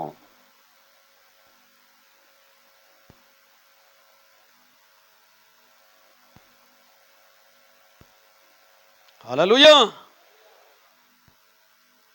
ಯಾಕೆ ಅವಳ ಮನೆ ಶುದ್ಧವಾಗಿದ್ರು, ಅವಳ ಮನೆ ಗುಡಿಸಿ ಕ್ಲೀನ್ ಆಗಿದ್ರು, 7 ದೆವ್ವಗಳು ಬಂದು ಗೊತ್ತಾ? ಶುದ್ಧ ಇದೆ, ಗುಡಿಸಿದಾಳೆ, ಕ್ಲೀನ್ ಇದೆ, ಎಲ್ಲ ಇದೆ, ಆದರೆ ಆ ಮನೆ ಖಾಲಿ ಆಗಿದೆ. ಹಲೋ, ಆ ಮನೆ ಯಾಕೆ ಖಾಲಿ? ಮನೆ ಖಾಲಿ ಆಗಿರಬಾರದು. ಅದೇ ಪ್ರಕಟಣೆ ಗ್ರಂಥದಲ್ಲಿ ವಾಕ್ಯ ಬರ್ತದೆ, ಪ್ರತಿಯೊಬ್ಬರ ಹೃದಯದ ಬಾಗಿಲು ತಟ್ಟುತ್ತಾ ಇದ್ದೀನಿ. ಆಮೇಲೆ ಬರಲ್ಲ, ಎಲ್ಲ ಬಾಗಿಲು ತೆಗೆಯವರಲ್ಲ. ಹಲ್ಲೆಲೂಯಾ. ದೇವರ ವಾಕ್ಯ ಬರ್ತದೆ, ಯೇಸು ಕ್ರಿಸ್ತನ ಪ್ರಕಟಣೆ ಗ್ರಂಥದಲ್ಲಿ ವಾಕ್ಯ ಬರ್ತದೆ, ಪ್ರತಿಯೊಬ್ಬರ ಹೃದಯದ ಬಾಗಿಲು ನಾನು ತಟ್ಟುತ್ತಾ ಇದ್ದೇನೆ. ಡೋರ್ ನಾನು ತಟ್ಟುತ್ತಾ ಇದ್ದೇನೆ. ಯಾರು ನನ್ನ ಶಬ್ದ ಕೇಳ್ತಾರೋ ಅವರು ನನಗೆ ಬಾಗಿಲು ತೆಗೆದುಕೊಡ್ತಾರ. ಯಾರು ಬಾಗಿಲು ತೆಗೆದುಕೊಡ್ತಾರೋ ಅವನ ಮನೆ ಒಳಗಡೆ ನಾನು ಬರ್ತೀನಿ. ಓ, ನಿಮ್ಗೆ ಅರ್ಥ ಆಗ್ತಾ ಇಲ್ಲ. ನನ್ನ ಶಬ್ದವನ್ನು ಕೇಳಿ ಯಾರು ಮನೆ ಬಾಗಿಲು ಓಪನ್ ಮಾಡ್ತಾರೋ ಅವನ ಮನೆ ಒಳಗಡೆ ನಾನು ಬರ್ತೀನಿ, ಕೂತ್ಕೊಳ್ತೀನಿ, ಊಟ ಮಾಡ್ತೀನಿ. ಹಲ್ಲೆಲೂಯಾ. ಆದ್ರೆ ಎಲ್ಲಿ ವಾಕ್ಯ ಬರ್ತದೆ ಅವಳ ಮನೆ ಎಲ್ಲ ಗುಡಿಸಿ ಕ್ಲೀನ್ ಆಗಿದೆ, ಆದ್ರೆ ಮನೆ ಖಾಲಿ ಆಗಿದೆ. ಯಾಕೆ? ಬರಬೇಕಾಗಿರುವಂತ ಕರ್ತನು, ಬರಬೇಕಾಗಿರುವ ರಕ್ಷಕನು, ಬರಬೇಕಾಗಿರುವ ಯಜಮಾನನು ಆ ಮನೆ ಒಳಗಡೆ ಬಂದಿಲ್ಲ. ಮನೆ ಎಂಟಿ ಆಗಿದೆ, ಮನೆ ಖಾಲಿ ಆಗಿದೆ. ನಿನ್ನ ಮನೆ ಖಾಲಿ ಆಗಿದೆ, ಶತ್ರು ಬರ್ತಾನೆ. ಈಗ ನೀವು ಮಾತಾಡ್ರ ಹೃದಯದಲ್ಲಿ ನನ್ನ ಹೃದಯ ಖಾಲಿ ಆಗಿದೆಯಾ, ಯೇಸು ಇದ್ದಾರ? ಆಮೇಲೆ ಪಾಯಿಂಟ್ ಗೊತ್ತು. ಹೇಳೋದ್ರ ಪಾಸ್ಟ್ ನನ್ನನ್ನೇ ಹಿಡಿತಾ ಇದ್ದಾರೆ. ನಿನ್ನ ನಾನೇನಕ್ಕೆ ಹಿಡಿಲಿ? ನಿನ್ನ ಹಿಡಿತರದ್ದು ಪರಿಶುದ್ಧಾತ್ಮ. ನಿನ್ನ ಹಿಡಿದ್ರೆ ನನಗೇನು ಸಿಗುತ್ತೆ? ಏನು ಸಿಕ್ಕಲ್ಲ. ಹಿಡಿತರದ್ದು ಪರಿಶುದ್ಧಾತ್ಮ. ಅವ್ರು ಹಿಡಿದ್ರೆ ಹಲ್ಲೆಲೂಯಾ. ಯೇಸು ಇದ್ದಾರೆ ಒಳಗಡೆ.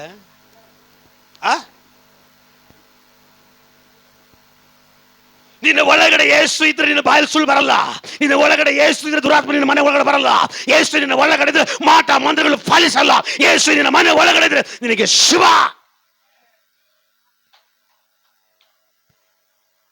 ಹಿಡಿದುಕೊಳ್ಳಬೇಕಾಗ ಹಿಡ್ಕೊಳ್ಳಿದ್ರೆ ಬೇರೆ ಬಾಲ ಹಿಡ್ಕೊಂಡು ನಾವು ಹೋಗ್ತಾ ಇದೀವಿ. ಇನ್ನು ಏನಕ್ಕೆ ಹೇಳ್ರಿ, ಅಶುಭಗಳು ಬರೆದ್ರೆ ಇರ್ತದೆ ನಮ್ಮ ಮನೆಗೆ. ಹಲ್ಲೆಲೂಯಾ.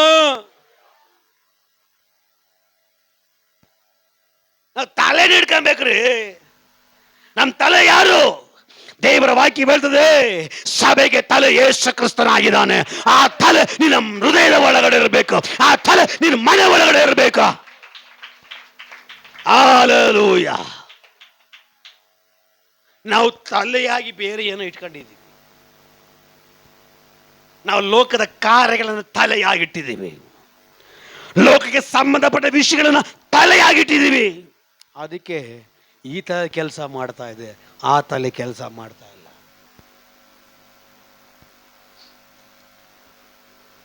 ವಿಶ್ವೇಶ್ವರಯ್ಯನ ಮೆದುಳು ಇವತ್ತು ಕೂಡ ಎಷ್ಟೋ ಕೋಟಿಗೆ ಕೇಳ್ತಾ ಇದ್ದಾರೆ. ಕೇಳ್ತಾರೋ ಕೇಳ್ತಾ ಇಲ್ವಾ? ಮ್ಯೂಸಿಯಂನಲ್ಲಿ ಇಟ್ಟಿದ್ದಾರೆ. ಯಾಕೆ? ನಿದ್ದೆ ಮಾಡ್ರ ಜೋರಾಗ ಒಂದು ಅಲ್ಲೇಲೂಯ. ಪಕ್ಕದಲ್ಲಿ ತಟ್ಟೆ ಹೇಳ್ರಿ, ನಿದ್ದೆ ಮಾಡಬೇಡ್ರಿ. ಯೇಸು ಸ್ವಾಮಿ ಬೆಟ್ಟಕ್ಕೆ ಹೋದ್ರಂತ, ಕಷ್ಟಪಟ್ಟು ಅಲ್ಲಿ ಪ್ರಾರ್ಥನೆ ಮಾಡ್ತಾರೆ. ಯೇಸು ಸ್ವಾಮಿ ನರಳಾಡಿ ಪ್ರಾರ್ಥನೆ ಮಾಡ್ತಾವ್ರೆ. ಇಲ್ಲಿ ಇವರು ಯಾರು? ಆ ಸಂತತಿಯವ್ರು. ನಾವು ಏನು ಮಾಡೋಣ? ಯಾರು? ಪೇತ್ರ, ಯಾಕೋಬ, ಯೋಹಾನ್ರಿಗೆ ಕಣ್ಣು ಭಾರ ಆಗ್ಬಿಡ್ತಂತೆ. ಕಣ್ಣು ಭಾರ ಆಗ್ಬಿಟ್ಟು ಹಂಗೇ ಮಲಗ್ಬಿಟ್ರು. ಹಂಗೆ ಸಮ ಬಿಡ 1 ಗಂಟೆ ಆದರೂ ಎಚ್ಚರವಾಗಿರಲಾರ ಒಂದೇ ಸ್ನಾನ ಮಾಡೋದು. ಹಂಗೆ ಬಂದು ಕುತ್ಕೊಂಡು ಪ್ರಸಂಗ ಕೇಳ್ಕಿನ 1 ಅವರ್ ಆಗಿಲ್ಲ, ಅವಾಗಲೇ ನಿಂತು AC ಗೀಸಿ ಫಿಟ್ ಮಾಡಿಸ್ಬಿಟ್ರೆ ಹೆಂಗೆ? ಎಲ್ಲ ಓಸಿ ನಿದ್ರೆ. ಹಲ್ಲೆಲೂಯ. AC ಏನು ಫಿಟ್ ಮಾಡಿಸ್ಬಿಟ್ರೆ ಎಲ್ಲ ಓಸಿ ನಿದ್ರೆ ಬಂದ್ಬಿಡ್ತದೆ. AC ಇಲ್ದ್ರೇ ಈ ಅಬೇನಲ್ಲೇ ಈ ಥರ ಬಾಯಿ ತರ್ಕೊಂಡು ನಾವು ಮಲಗ್ತೀವಿ ಅಂದರೆ, ಇನ್ನು AC ಹಾಕ್ಬಿಟ್ರೆ ಬೇಡ ಬಿಡಿ. ಹಲ್ಲೆಲೂಯ. ಏನೋ ಪ್ರಸಂಗ ಮಾಡ್ಲಿಕ್ಕೆ ಬಂದೆ, ಎಲ್ಲಿ ನಿಲ್ಲಿಸಿದ್ದು ನಾನು? ಎಲ್ಲ ಹೋಗಿದ್ದೆ, ಬಾಲ ಮಾತ್ರ ಇದೆ.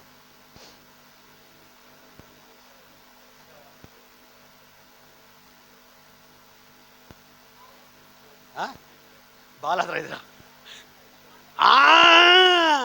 ದೇವ್ರ ಆಶೀರ್ವಾದ ಮಾಡಲಿ ಮಗನ್ನ. ಓದಿರೋದೇ ವೇಸ್ಟ್ ನಾವೆಲ್ಲ. ಹಲ್ಲೆಲೂಯ. ಹಸುಗಳ ಮೇಯ್ಸೋರ್ಗಿರೋ ಜ್ಞಾನ ನಮಗಿಲ್ಲ ನೋಡ್ರಿ. ಅದಕ್ಕೆ ದೇವ್ರ ಪೇತ್ರನ ಆರಿಸ್ಕೊಂಡಿದ್ದು. ಹಲ್ಲೆಲೂಯ.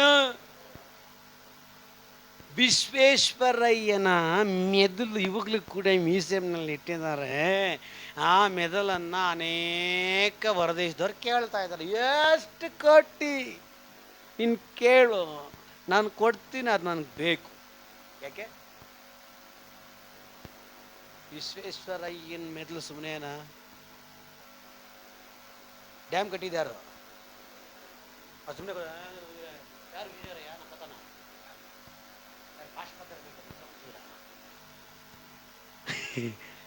ವಿಶ್ವೇಶ್ವರಯ್ಯ ಡ್ಯಾಮ್ ಕಟ್ಟು.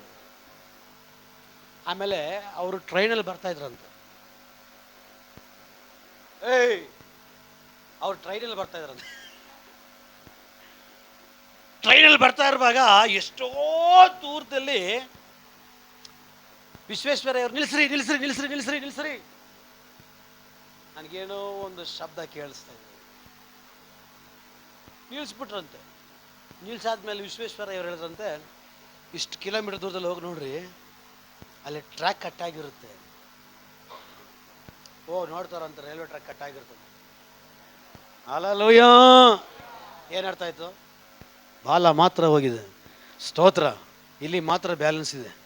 Price the lord.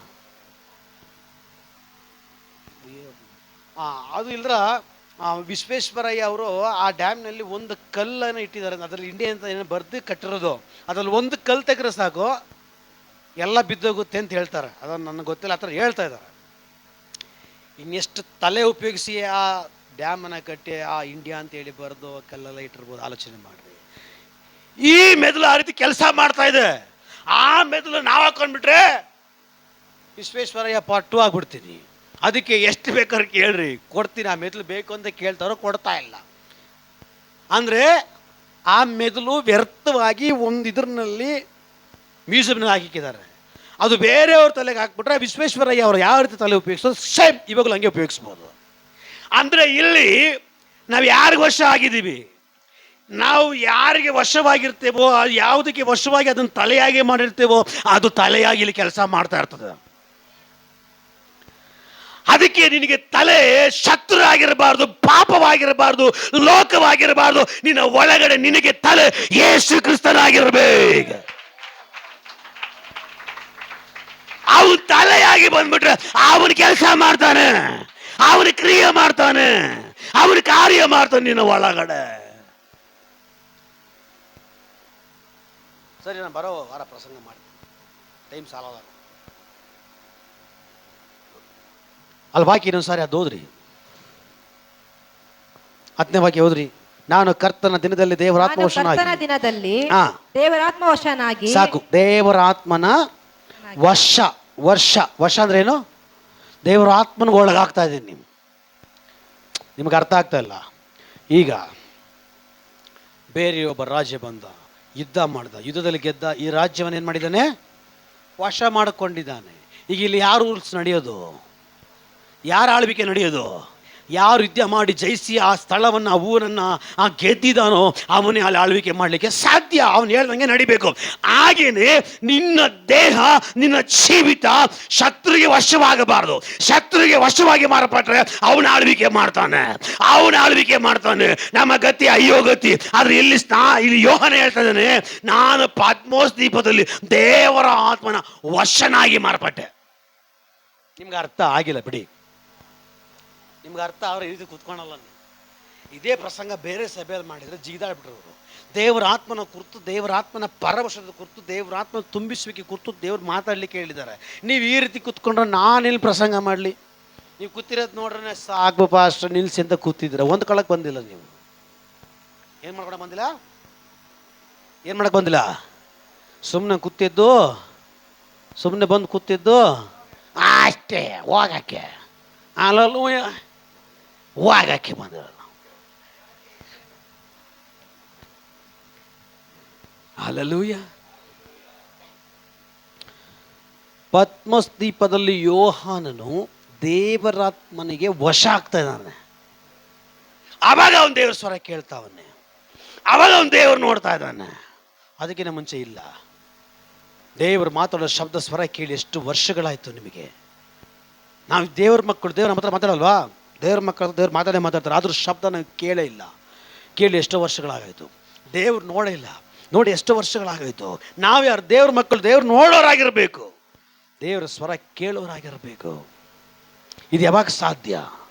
ನೀನು ದೇವರ ಆತ್ಮನಿಗೆ ವಶನಾಗಿ, ನೀನು ದೇವರ ಆತ್ಮನಿಗೆ ವಶಳಾಗಿ ಮಾರ್ಪಡುವಾಗ ಮಾತ್ರವೇ ಸಾಧ್ಯ. ವಶ ಅಂದ್ರೆ ಏನು? ನಾನು ನನ್ನ ಸ್ವಂತ ಸೊತ್ತಲ್ಲ, ನಾನು ಇವರಿಗೆ ವಶ ಆಗ್ಬಿಟ್ಟಿದ್ದೀನಿ. ಅವ್ರು ಹೆಂಗೆ ಹೇಳ್ತಾರೆ ನಾನು ಕೇಳ್ತೀನಿ, ಅವ್ರು ಹೆಂಗೆ ನಡೀತಾರೆ ನಂಗೆ ನಡೀತೀನಿ. ಅವ್ರು ಕುತ್ಕೊಂಡ್ರೆ ಕುತ್ಕೊಂತೀನಿ, ಎದ್ದೇಳಂದ್ರೆ ಎದ್ದೇಳ್ತೀನಿ, ತಿನ್ನೋದ್ರೆ ತಿಂತೀನಿ, ಮಲಗೋದ್ರೆ ಮಲಗ್ತೀನಿ. ಅವರ ವಶ ಈಗ ನಾನು. ಆ ಲೆವೆಲಲ್ಲಿ ಈ ಯೋಹಾನನು ದೇವರಾತ್ಮನಿಗೆ ವಶನಾಗಿ ಮಾರ್ಪಡ್ತಾನೆ. ಇವತ್ತು ನೀನು ಯಾರಿಗೆ ವಶ ಆಗಿದ್ದೀ? ಇವತ್ತು ನೀನು ಯಾರಿಗೆ ವಶವಾಗಿದೆಯಾ? ದೇವರು ಹೇಳ್ತಾ ಇದ್ದಾರೆ, ಇವತ್ತು ನೀನು ದೇವರಾತ್ಮನಿಗೆ ವಶನಾಗಿ ಮಾರ್ಪಡಬೇಕು. ನೀನು ದೇವರಿಗೆ ವಶನಾಗಿ ಮಾರ್ಪಡಬೇಕು. ದೇವರ ವಾಕ್ಯ ಹೇಳ್ತದೆ, ಆ ಯೋಹಾನನು ಕರ್ತನ ದಿನದಲ್ಲಿ, ಯಾವ ದಿನದಲ್ಲಿ ಏನಾಗ್ತಾ ಇದ್ದಾನೆ? ದೇವರ ಆತ್ಮನ ವಶನಾಗ್ತಾ ಇದ್ದಾನೆ. ಬಟ್ ದೇವರ ವಾಕ್ಯ ಹೇಳ್ತದೆ, ಈ ದಿನವು ನಿಮ್ಗೇನೆ ಅರ್ಥ ಆಗಿಲ್ಲ. ಯೋಹಾನನು ಪದ್ಮಸ್ ದ್ವೀಪದಲ್ಲಿ ಕರ್ತನ ದಿನದಲ್ಲಿ ದೇವರಾತ್ಮನ ವಶನಾಗಿ ಮಾರ್ಪಡ್ತದೆ. ಬೈಬಲಲ್ಲಿ ವಾಕ್ಯ ಬೀಳ್ತದೆ, ಈ ದಿನ ಕರ್ತನು ನೇಮಿಸಿದ ನೂತನ ದಿನ. ವಾಕ್ಯ ಇದೆ ಇಲ್ವಾ? ಇಲ್ಲೋ ತರ ಕೂತಿದ್ದೀರಾ? ಅಯ್ಯಯ್ಯೋ, ಹಲ್ಲೆಲೂಯಾ. ಪದ್ಮೋಸ್ ದ್ವೀಪದಲ್ಲಿ ಕರ್ತನ ದಿನದಲ್ಲಿ ಯೋಹಾನನು ದೇವರಾತ್ಮನ ವಶನಾಗಿ ಮಾರ್ಪಡ್ತಾ ಇದ್ದಾನೆ. ದೇವರ ವಾಕ್ಯ ಹೇಳ್ತದೆ, ದೇವರು ಬಯಸ್ತಾ ಇರುವಂಥದ್ದು, ದೇವರ ಎದುರು ನೋಡ್ತಾ ಇರುವಂಥದ್ದು, ನೀವು ಕೂಡ ದೇವರ ಆತ್ಮನಿಗೆ ವಶರಾಗಬೇಕು. ಇವತ್ತು ಕರ್ತನು ನೇಮಿಸಿರುವ ದಿನ, ಹಂಗಂದ ಮೇಲೆ ಈ ದಿನ ದೇವರ ದಿನ.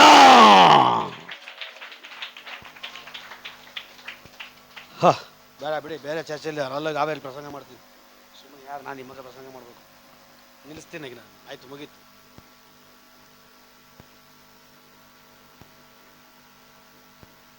ದೇವರಿಗೆ ವಶರಾಗಿ ನೀವು ಮಾರ್ಪಟ್ಬಿಟ್ರೆ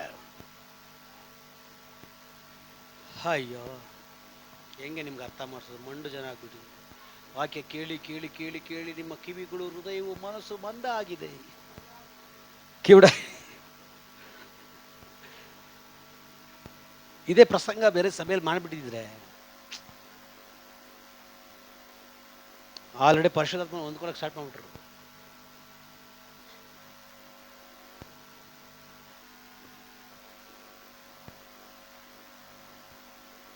ನಿಮ್ಗೆ ಅರ್ಥ ಆಗ್ತಾ ಇಲ್ಲ. ಅರ್ಥ ಆದರೆ ಈ ರೇಂಜಲ್ಲಿ, ಈ ಲೆವೆಲಲ್ಲಿ ಕೂತ್ಕೊಳ್ಳಲ್ಲ. ಒಂದು ಕೋಟ್ರು ಹೊಡೆದ್ರೆ ಒಬ್ಬ ಕುಡುಕನಿಗೆ ಕುಡುಕನೇ ಹೇಳೋದು, ಮದ್ಯ ಪ್ರಿಯರ್ ಅಂತ ಹೇಳ್ಬೇಕಂತ.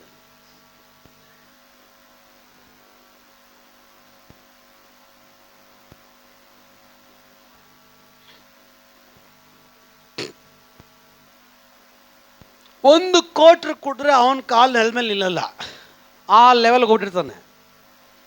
ಹಲೋ ಹಲೋ, ಕುಡಿಗಾರ್ರೆ ಕುಡಿತಾನಲ್ಲ, ಕುಡಿಕ ಈ ಕುಡಿಕನ ಕೆಪಾಸಿಟಿ 1 ಕೋಟಿ.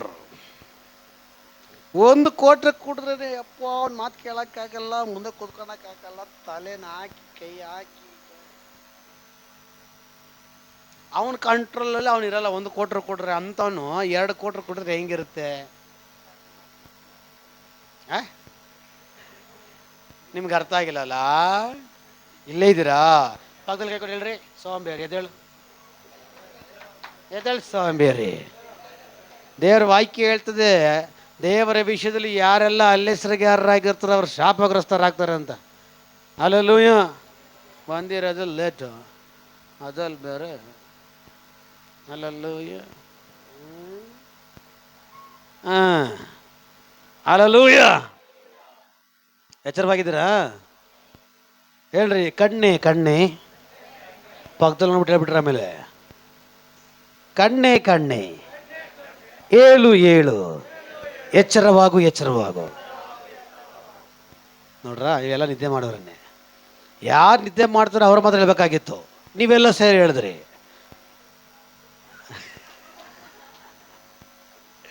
ಹಲ್ಲೆಲೂಯಾ. ಈಗ ಒಬ್ಬ ಮನುಷ್ಯನಿಗೆ 1 ಕೋಟಿ ಕೊಡಿದ್ರೆ ಅವನ ಕೆಪಾಸಿಟಿ ಮುಗೀತು, ಅವನ ಕಾಲೇ ಭೂಮಿ ಮೇಲೆ ನಿಲ್ಲಲ್ಲ. ಅಂತ ಮನುಷ್ಯ 2 ಕೋಟಿ ಆಗ್ಬಿಟ್ರೆ ಏನಾಗುತ್ತೆ? ಎಲ್ಲಾದ್ರೂ ಮಲಗಿದ್ದ? ಹಲ್ಲೆಲೂಯಾ. ಸತ್ಯ ಹೇಳ, 1 ಕೋಟಿ ಕೊಡಿದ್ರೆ ಅರ್ಧ ಭಾಗ ಅವನ ಕಂಟ್ರೋಲ್ ತಪ್ಪಾಗಿರ್ತದೆ. ಯಾರು ಕಂಟ್ರೋಲ್ ಇರ್ತಾನೆ ಗೊತ್ತ? ಅವನು ಎಣ್ಣೆ ಕಂಟ್ರೋಲಲ್ಲಿ ಇರ್ತಾನೆ. ಯಾವ ಕಂಟ್ರೋಲು? 1 ಕೋಟಿ ಕುಡಿದ್ರೆ ಎಣ್ಣೆ ಕಂಟ್ರೋಲ್ ಹೋಗ್ಬಿಡ್ತಾನೆ. 2 ಕೋಟಿ ಕುಡಿದ್ರೆ ಗಾಳಿ ಕಂಟ್ರೋಲ್ಗೆ ಹೋಗ್ಬಿಡ್ತಾನೆ. ಗಾಳಿ ಕಂಟ್ರೋಲ್ ಗೊತ್ತಾ? ಹೆಂಗೆ? ನೀನು ಹೆಂಗೆ ನಡಿ, ಅದು ಗಾಳಿ ಕಂಟ್ರೋಲ್. ಯಾವ ಕಂಟ್ರೋಲ್? ಅದಕ್ಕೆ ಲಘುನೂ ಇಲ್ಲ, ಲಗಾಮನೂ ಇಲ್ಲ, ಬ್ರೇಕು ಇಲ್ಲ, ಎಕ್ಸಿಲೇಟರ್ ಇಲ್ಲ, ಏನೂ ಇಲ್ಲ. ಹೆಂಗೆ ಹೋಗುತ್ತೆ ಹಂಗೆ ಹೋಗೋದೆ. ಮೋರಿ ಅಂದರೆ ಮೋರಿನೇ, ಬಾವಿ ಅಂದರೆ ಬಾವಿನೇ, ಅಕ್ಕ ಅಂದ್ರೆ ಅಕ್ಕದ ಮೇಲೇ, ಅಮ್ಮ ಅಂದ್ರೆ ಅಮ್ಮದ ಮೇಲೇ. ಯಾರು ಬಂದರೂ ಜಗ್ಗಲ್ಲ, ಇದು ತೆಗ್ಗಲ್ಲೇ. ಇದು ಗಾಳಿ ಕಂಟ್ರೋಲ್. 2 ಕೋಟಿ ಹಾಕಿದ್ರೆ ಈ ಲೋಕದಲ್ಲಿ ಒಬ್ಬ ಮನುಷ್ಯನು ತಯಾರು ಮಾಡಿರುವಂಥ ಸಾರ, ವೈನ್, ಡ್ರಿಂಕ್ಸ್ಗೆ ಆ ಪವರ್ ಇದ್ರೆ 1 ಕೋಟಿ ಕುಡಿಬೇಕಾಗಿರೋ ಜಾಗದಲ್ಲಿ 2 ಕೋಟಿ ಕುಡಿದ್ಬಿಟ್ರೆ ಅವನ ಕಂಟ್ರೋಲ್ ತಪ್ಪೋಗಿ ಬೇರೆ ಕಂಟ್ರೋಲ್ ಹೋಗೋ ಲೆವೆಲ್ಗೆ ಅವನು ಬಂದರೆ, ಪತ್ಮೋಸ್ ದ್ವೀಪದಲ್ಲಿ ಯೋಹಾನನು ದೇವರ ಆತ್ಮನಿಗೆ ವಶನಾಗಿ ಮಾರ್ಪಡ್ತಾ ಇದ್ದಾನೆ. ಅಂದ್ರೆ ಅಲ್ಲಿ ಅವನ ಕಂಟ್ರೋಲ್ ತಪ್ತಾ ಇದೆ. ನಿಮ್ಗೆ ಅರ್ಥ ಆಗ್ತಾ ಇಲ್ಲ ರೀ? ಅಲ್ಲಿ ಯೋಹಾನನ ಕಂಟ್ರೋಲ್ ಅಲ್ಲಿ ತಪ್ಪಿ ಹೋಗ್ತಾ ಇದೆ. ಅಲ್ಲಿ ಯೋಹಾನನ ಕಂಟ್ರೋಲ್ ಮಾತ್ರವಾಗಿ ಹೋಗಿ ದೇವರ ಆತ್ಮನ ಕಂಟ್ರೋಲ್ ಬರ್ತಾ ಇದೆ. ದೇವ್ರ ಎದುರು ನೋಡ್ತಾ ಇರೋದು ದೇವರ ಆತ್ಮನ, ದೇವರ ಕಂಟ್ರೋಲ್ ನೀನ್ ಬರ್ಬೇಕು.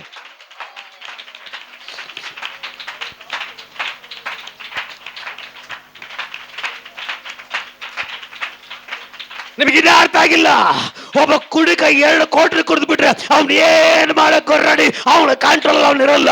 ಅದೇ ರೀತಿಯಲ್ಲಿ ದೇವ್ರ ಮಕ್ಕಳು, ನೀನ್ ದೇವರ ಆತ್ಮನ ಕಂಟ್ರೋಲ್ ಬಂದ್ಬಿಟ್ರೆ, ದೇವರಿಗೆ ವಶರಾಗ್ಬಿಟ್ರೆ, ನಿಮ್ಮನ್ನ ಕಂಟ್ರೋಲ್ ಮಾಡೋದು ಪರಿಶುದ್ಧ ಆತ್ಮ, ನಿಮ್ಮನ್ನ ನಡೆಸೋದು ಪರಿಶುದ್ಧ ಆತ್ಮ. ನಿಮಗೆ ಜೊತೆಗಾರನಾಗಿ ನಿಲ್ಲೋದು ಪರಿಶುದ್ಧ ಆತ್ಮ.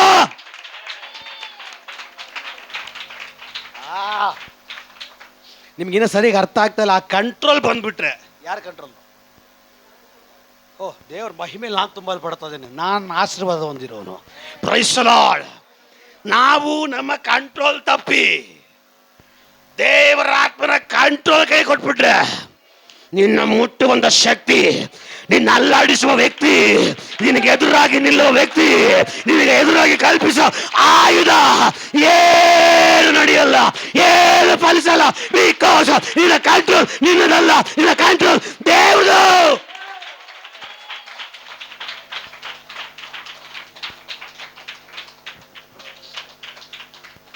Hallelujah, hallelujah. ದೇವರ ಆತ್ಮರಿಗೆ ನೀವು ವಶ ಆಗ್ಬಿಡ್ತೀರಿ. ದೇವರ ಆತ್ಮರಿಗೆ ನೀವು ವಶ ಆಗ್ಬಿಟ್ರೆ ನಿಮ್ಮನ್ನು ಗೈಡ್ ಮಾಡೋದು, ಇಂಥ ಜಾಗಕ್ಕೆ ಹೋಗು, ಇದು ಮಾಡು, ಈ ರೀತಿ ಅಂತೇಳಿ ಮಾತಾಡಿ ನಡೆಸೋದು ಪರಿಶುದ್ಧಾತ್ಮನಾಗಿರ್ತಾನೆ. ಹಲ್ಲೆಲೂಯಾ. ಈ ಪರಿಶುದ್ಧ ಆತ್ಮನಿಗೆ ನೀವು ಒಳಗಾಗ್ಬಿಟ್ರೆ ಇವನು ನಿಮ್ಮನ್ನು ಹ್ಯಾಂಡಲ್ ಮಾಡ್ತಾನೆ. ಯಾರು?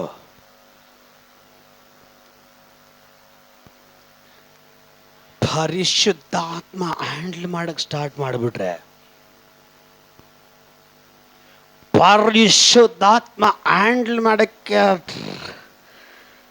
ಪ್ರಾರಂಭ ಮಾಡಿಬಿಟ್ರೆ ನಿನ್ನ ಹಿಡಿದು ನಿಲ್ಲಿಸಲಿಕ್ಕೆ ಈ ಲೋಕದ ಶಕ್ತಿ ಕೈಯಲ್ಲಿ, ಈ ಲೋಕದ ಅಧಿಕಾರಿಗಳ ಕೈಯಲ್ಲಿ, ಈ ಲೋಕದ ಯಾವ ಮನುಷ್ಯನ ಕೈಯಲ್ಲಿ ಸಾಧ್ಯವೇ ಇಲ್ಲ. ನಿನ್ನ ಕಾಲಿಡೋ ಜಾಗ ಎಲ್ಲ ಭಯಂಕರ, ನಿನ್ನ ಕಾಲಿಡೋ ಜಾಗ ಎಲ್ಲ ಬೆಳಕು, ನಿನ್ನ ಕಾಲಿಡೋ ಜಾಗ ಎಲ್ಲ ಬೆಂಕಿ, ನಿನ್ನ ಕಾಲಿಡೋ ಜಾಗ ಎಲ್ಲ ಅದ್ಭುತಗಳು, ನಿನ್ನ ಕಾಲಿಡೋ ಜಾಗಗಳೆಲ್ಲ ಅತಿಶಯಗಳು. ನೀನು ನಡ್ಕೊಂಡ್ರೆ ದೇವಗಳು ಓಡ್ತವೆ, ನೀನು ನಡ್ಕೊಂಡ್ರೆ ಗಡ್ಡೆಗಳು ಮಾಯ ಆಗ್ತವೆ, ನೀನು ನಡ್ಕೊಂಡು ಹೋದ್ರೆ ರೋಗ ಸೌಖ್ಯ ಆಗೋದು, ನೀನು ನಡ್ಕೊಂಡು ಹೋದ್ರೆ ಸತ್ತವ್ರು ಎದ್ದೇಳ್ತಾರೆ, ನೀನು ನಡ್ಕೊಂಡು ಹೋದ್ರೆ ಆತ್ಮಗಳ ಆದಾಯ ಆಗ್ತಾರೆ, ನೀನು ನಡ್ಕೊಂಡು ಬಂದ್ರೆ ಸಭೆ ಬೆಳವಣಿಗೆ ಆಗುತ್ತೆ, ನೀನು ನಡ್ಕೊಂಡು ಹೋಗೋ ಊರು ಉದ್ಧಾರ ಆಗುತ್ತೆ, ನೀನು ಕಾಲಿಡೋ ಮನೆ ಉದ್ಧಾರ ಆಗುತ್ತೆ, ನೀನು ಕಾಲಿಡೋ ಕುಟುಂಬ ಉದ್ಧಾರ ಉದ್ಧಾರ ಉದ್ಧಾರ.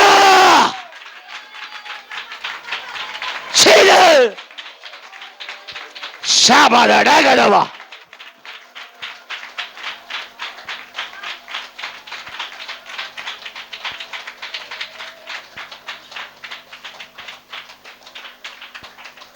ಎರಡು ಆಲೋಚನೆ ಹೇಳೋಣ ನಿಲ್ಲಿಸ್ತೀನಿ.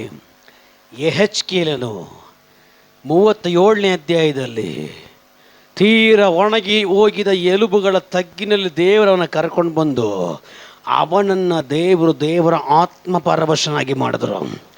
ಅವನನ್ನು ದೇವರ ಆತ್ಮವನ್ನು ಪರವಶನಾಗಿ ಮಾಡಿದ ನಂತರವಾಗಿ ಒಣಗಿದ ಎಲುಬುಗಳ ತಗ್ಗಿನಲ್ಲಿ ನಡೆದಾಡುವ ಹಾಗೆ ಮಾಡಿದ್ರು. ದೇವರ ಆತ್ಮನ ಪರವಶನಾಗಿರೋದು ಒಂದು ವ್ಯಕ್ತಿ ತೀರ ಒಣಗಿ ಹೋಗಿರುವಂಥ ಎಲುಬುಗಳ ನಡುವೆ ನಡೆಯುವಾಗ ಅವುಗಳಿಗೆ ಜೀವ ಬಂದು ಸತ್ಯವಾದ್ರೆ, ನೀನು ದೇವರ ಆತ್ಮನ ಕಂಟ್ರೋಲ್ ಬಂದುಬಿಟ್ರೆ, ನೀನು ದೇವರ ಆತ್ಮನ ಪರವಶನಾಗಿ, ನೀನು ದೇವರ ಆತ್ಮನಿಗೆ ವಶನಾಗಿ, ದೇವರ ಆತ್ಮನಿಗೆ ವಶನಾಗಿ ನೀನು ಮಾರ್ಬಿಟ್ರೆ ನಿನ್ನ ಮೂಲಕ ಈ ದೇಶ ಉಜ್ಜೀವನ.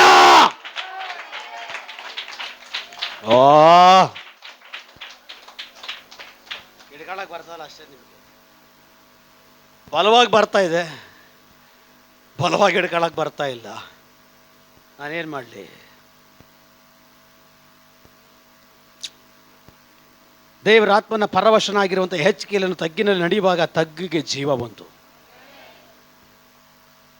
ಸತ್ತೋಗಿತ್ತು, ಜೀವ ಇರಲಿಲ್ಲ. ಯೇಸುವನ್ನ ಅರಿಯದೆ ತಿಳಿಯದೆ ಯೇಸು ಯಾರ ಒಳಗಡೆ ಇರುವೋ ಅವರ ಒಳಗಡೆ ಜೀವ ಇಲ್ಲ ಅಂತ ಅರ್ಥ. ತೀರ ಒಣಗಿ ಹೋದ ಎಲುಬುಗಳಿಗೆ ಯೆಹೆಜ್ಕೇಲನು ದೇವರ ಆತ್ಮನ ಪರವಶನಾಗಿ ನಡೆಯುವಾಗ ಅವುಗಳಿಗೆ ಜೀವ ಬಂದು ಕಾಲೂರಿ ಎದ್ದು ನಿಂತು ದೇವರಿಗೆ ದೊಡ್ಡ ಸೈನ್ಯವಾಗಿ ನಿಂತುಕೊಳ್ತಂತೆ. Hallelujah, hallelujah, hallelujah. ನೀನು ದೇವರ ಆತ್ಮನ ವಶನಾಗಿ, ನೀನು ದೇವರ ಆತ್ಮನ ವಶನಾಗಿ ನೀನು ನಡೆಯುವಾಗ ಈ ಲೋಕದಲ್ಲಿರುವಂತಹ ಅನ್ಯರ ಒಳಗಡೆ ಜೀವ ಬರಬೇಕಾದ್ರೆ, ಅವರ ಆತ್ಮಗಳ ಆದಾಯವಾಗಬೇಕಾದ್ರೆ, ಅವುಗಳಲ್ಲಿ ಉಜ್ಜೀವನ ಬರಬೇಕಾದ್ರೆ ನೀನು ದೇವರ ಆತ್ಮನಿಗೆ ವಶನಾಗಬೇಕು. ದೇವರ ಆತ್ಮನಿಗೆ ವಶನಾಗಬೇಕು. ಹಾಗಿದ್ರೆ ನೀನು ನಡ್ಕೊಂಡು ನೋಡು, ಅವರುಗಳಲ್ಲಿ ಜೀವ ಉಂಟಾಗುತ್ತೆ. ಹಲ್ಲೆಲೂಯಾ. ಒಂದು. ಎರಡನೇದು ಪೇತ್ರ, ಅವನು ಕೂಡ ದೇವರ ಆತ್ಮನಿಗೆ ವಶನಾಗಿ ಮಾರ್ಪಟ್ಟಿದ್ದ. ಅವನು ದೇವರ ಆತ್ಮನ ವಶನಾಗಿ ಮಾರ್ಪಟ್ಟ ನಿಮಿತ್ತವಾಗಿ ಅವನ ಅಗತ್ಯತೆಗಳೆಲ್ಲ ದೇವರು ನೋಡಿಕೊಂಡ್ರು. ಹಲ್ಲೆಲೂಯಾ. ಎರಡನೇದಾಗಿ ಇವನು ದೇವರ ಆತ್ಮನ ವಶನಾಗಿ ಮಾರ್ಪಟ್ಟಿದ್ದಕ್ಕೆ ಈಗ ಇವನ್ನ ಕಂಟ್ರೋಲ್ ಮಾಡ್ತಾ ಇರೋದು ಯಾರು? ದೇವರಾತ್ಮ. ದೇವರ ವಾಕ್ಯ ಹೇಳ್ತದೆ, ಎಲ್ಲಿ ದೇವರ ಆತ್ಮ ಇರ್ತಾರೋ, ಎಲ್ಲಿ ಪರಿಶುದ್ಧ ಆತ್ಮ ಇರ್ತಾರೋ ಅಲ್ಲಿ ಬಿಡುಗಡೆಗಳುಂಟು, ಅಲ್ಲಿ ಅದ್ಭುತಗಳುಂಟು, ಅಲ್ಲಿ ಅತಿಶಯಗಳುಂಟು, ಅಲ್ಲಿ ಮಹತ್ಕಾರ್ಯಗಳುಂಟು. ಈಗ ಪೇತ್ರ ಅವನ ಕಂಟ್ರೋಲ್ ಇಲ್ಲ.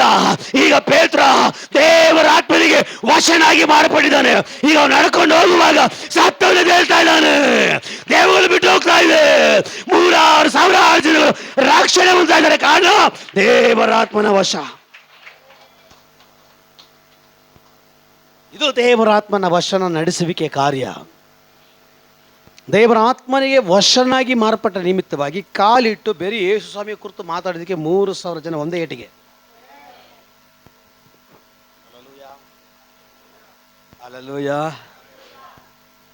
ಒಂದೇ ಒಂದು ಏಟಿಗೆ 3,000 ಜನ ಉದುರೋಗ್ಬಿಟ್ರು. ಅಲ್ಲೂಯ. ಇಲ್ಲಿ ಸಭೆ ಪ್ರಾರಂಭ ಎಷ್ಟು ವರ್ಷ ಆಯಿತು? 7-8 ವರ್ಷದ ಮೇಲೆ ಆಗ್ತಾ ಇದ್ದ.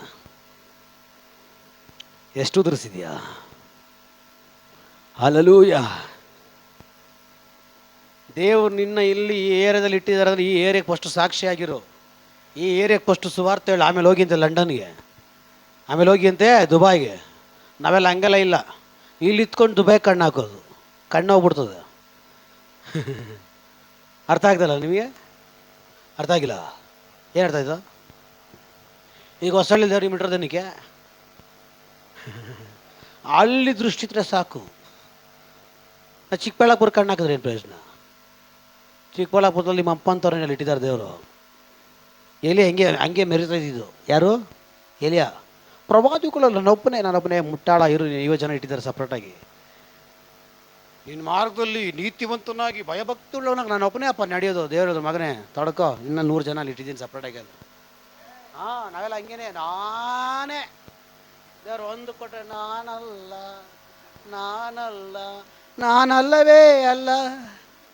ಹಲ್ಲೆಲೂಯ.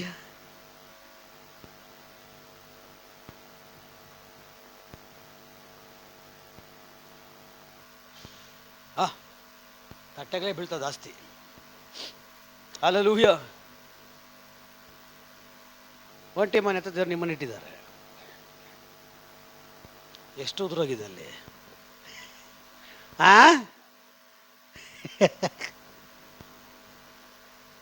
ನಾವು ಇರೋ ಜಾಗದಲ್ಲಿ ಉದುರ್ಬೇಕು ಜನಗಳು. ನಾವೇ ಉದುರ್ಕೊಂಡು ತಿರುಗಿದ್ರೆ ಹೆಂಗೆ? ಏನಪ್ಪ? ಸುಳ್ಳು ಹೇಳ್ತಾ ಇದ್ದೀನ, ಸತ್ಯ ಹೇಳ್ತಾ ಇದ್ದೀರಾ?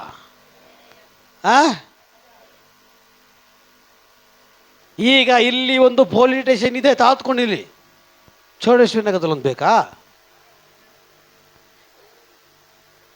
ಈಗ ಕಕ್ಲಿಪುರದಲ್ಲಿ ಒಂದು ಪೊಲೀಸ್ ಸ್ಟೇಷನ್ ಇದೆ. ಈಗ ಇಲ್ಲಿ ಸುತ್ತಮುತ್ತ ಯಾರಿಗೇನೇ ಆಗಲಿ ಅಲ್ಲೇ ಸ್ಟೇಷನ್ಗೆ ಹೋಗ್ಬೇಕು, ಸಾಕು, ಒಂದೇ. ಹಂಗೇನೆ ಆಲ್ರೆಡಿ ದೇವ್ರು ಇಲ್ಲಿ ಇಟ್ಟಿದ್ದಾರೆ. ಇಲ್ಲೇ ಉಜ್ಜೀವನ ಬರ್ತಿಲ್ಲ, ನೀನು ಅಲ್ಲಿ ಬರ್ತದೆ ಉಜ್ಜೀವನ. ನಿನ್ನ ಜೀವನ ನಮ್ಮ ಭಾಷೆ ಬರ್ತಾರೆ, ಲಿಜೋ ಪಾಸ್ಟ್ರು. ನಾ ಮಾತಾಡೋದಂಗೆ, ನಿನ್ನ ಜೀವನ ಬಾ ಅಂತೀನಿ. ಅವ್ರೇನು ನಿನ್ನ ಜೀವನ ಬಾ ನನ್ನ ಕರೀತಾರೆ. ನಂದೊಂದು ಜೀವನ ಇಬ್ಬರದ್ದು ಒಂದೇ ಬಾ ಅಂತೀನಿ. ಹಲ್ಲೆಲೂಯ. ಕ್ಲೋಸ್ ಆಗಿರ್ತೀವಿ. ಜೀವನ ಅಂದರೆ ನಿನ್ನ ಜೀವಿತ ಅಂತ. ಆ ಥರ ಆಯ್ತು ನಿಮ್ಮ ಜೀವಿತ. ಹಲ್ಲೆಲೂಯ. ಒಂದೇ ಒಂದು ಪೇತ್ರ ಆ ಊರಲ್ಲಿ ನಿಂತಿದ್ದಕ್ಕೆ 3,000 ಜನ ಉದುರೋಗ್ಬಿಟ್ರು ಬೇರೆ 5 ನಿಮಿಷದಲ್ಲಿ. ರಕ್ಷಣೆ ತಗೊಂಡು ಎಷ್ಟು ವರ್ಷ ಆಯಿತು? ಎಷ್ಟು ಉದುರಿಸಿದಿರಿ? ನಮ್ಮನ್ನೆಲ್ಲ ಹುಣ್ಸೆನ ಉದುರ್ಸಕ್ಕೆ ಬಿಡಬೇಕು, ನಮ್ಮನ್ನೆಲ್ಲ ಮಾವಿನ ಉದುರ್ಸಕ್ಕೆ ಬಿಡಬೇಕು, ನಮ್ಮನ್ನೆಲ್ಲ ತೆಂಗಿನಕಾಯಿ ಉದುರ್ಸಕ್ಕೆ ಬಿಡಬೇಕು. ಬರ್ಬೋದು. ಹಲ್ಲೆಲೂಯ.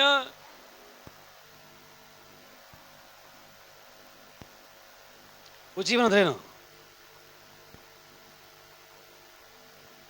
ಉಜ್ಜೀವನ ಅಂದ್ರೇನು? ಟೈಮ್ ಆಗೋಯ್ತು, ನಿಲ್ಲಿಸ್ಬೇಕು ಬೇಗ.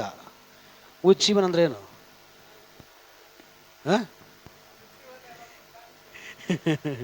Price the Lord. ಪಾಪ ಅವ್ರು ಗೊತ್ತಿದ್ದವ್ರು ಹೇಳ್ತಾವ್ರೆ. ಉಜ್ಜೀವನ ಅಂದ್ರೇನು? ಒಂದು ಸಭೆ ಸ್ಟಾರ್ಟ್ ಆಗಿ 1 ವರ್ಷ ಆಗಿಲ್ಲ, ಆಗಲೇ 3,000 ಜನ ರೀ ಚರ್ಚಲ್ಲಿ. ಅರ್ಥ ಆಗಿಲ್ಲ. ಸಭೆ ಸ್ಟಾರ್ಟ್ ಮಾಡಿ 1 ವರ್ಷ ಆಯಿತು.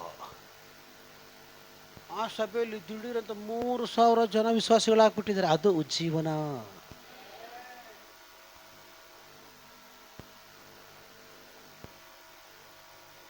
ಯಾವಾಗ ಆಡ್ತಿ ಜೀವನ ಮಾಡ ಏನು ಸೂರಿಸು ದೇವ್ರು ಸೂಸಿ ಸೂಸಿ ಸಾಕಾಗ್ಬಿಟ್ಟಿದ್ದಮ್ಮ, ಇರೋತನ್ನೇ ಉಪಯೋಗಿಸಮ್ಮ ಅಂತ.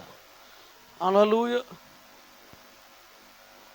ಪಂಚಾಶತ ಮಾತಿ ಎಷ್ಟೇ ಅಂತ ನಾನು ಕಳಿಸ್ಲಪ್ಪ. ನೀನು ಬಂದಾಗೆಲ್ಲ ಪಂಚಾಶತಮಾನೆ, ನೀನು ಬಂದು ಕೂತ್ಕೊಂಡು ಸ್ತೋತ್ರ ಹೇಳಿದಾಗೆಲ್ಲ ಪಂಚಾಶತಮಾನೆ, ಇನ್ನು ಇಟ್ಟುಕೊಳ್ಳಿ. ಅಲಲೂಯ. ನಿಜವಾದ ಉಜ್ಜೀವನ ಬರದೇವ ಗೊತ್ತಾ?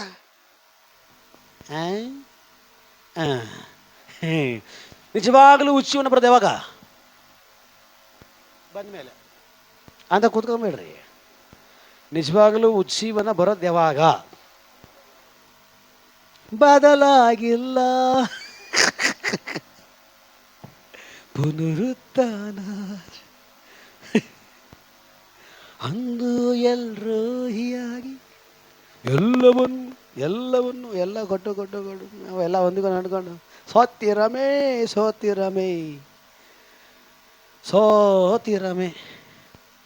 ಹಲ್ಲೆಲೂಯ. ನಿಜವಾದ ಉಜ್ಜೀವನ ಯಾವಾಗ ಗೊತ್ತ ಬರೋದು? ಈ ಯೋಹಾನಂತರ ಯಾವಾಗ ನೀನು ದೇವರ ಆತ್ಮನಿಗೆ ವಶ ಆಗ್ತೀಯೋ ಆವಾಗ ನೋಡ್ರಿ ಬರ್ತದ ಉಜ್ಜೀವನ. ಆಮೇಲೆ ಬರಲ್ಲ ಬಿಡಿ. ನಾವೆಲ್ಲ ಯಾರ್ಯಾರಿಗೂ ವಶ ಆಗ್ಬಿಟ್ಟಿದ್ದೀವಿ. ಸುಮ್ಮನೆ ರೀ ಪಾಸ್ಟ್ರೆ, ನೀವು ಬೇರೆ. ಹಲ್ಲೆಲೂಯ. ನಿನ್ನಲ್ಲಿ ಉಜ್ಜೀವನ, ನೀನಿರುವ ಜಾಗದಲ್ಲಿ ಉಜ್ಜೀವನ, ನೀನಿರುವಂಥ ಸಭೆಯಲ್ಲಿ ಉಜ್ಜೀವನ ಬರಬೇಕಾದ್ರೆ ನೀನು ದೇವರ ಆತ್ಮನಿಗೆ ವಶಳಾಗಿ ಮಾರ್ಪಡಬೇಕು. ಹಲ್ಲೆಲೂಯ. ಅವಾಗ ಗೊತ್ತಾದ ನೋಡ್ರಿ ಉಜ್ಜೀವನ. ಆತ್ಮಗಳು ಆಟೋಮೆಟಿಕ್ ಬರ್ತಾ ಇರ್ತವೆ.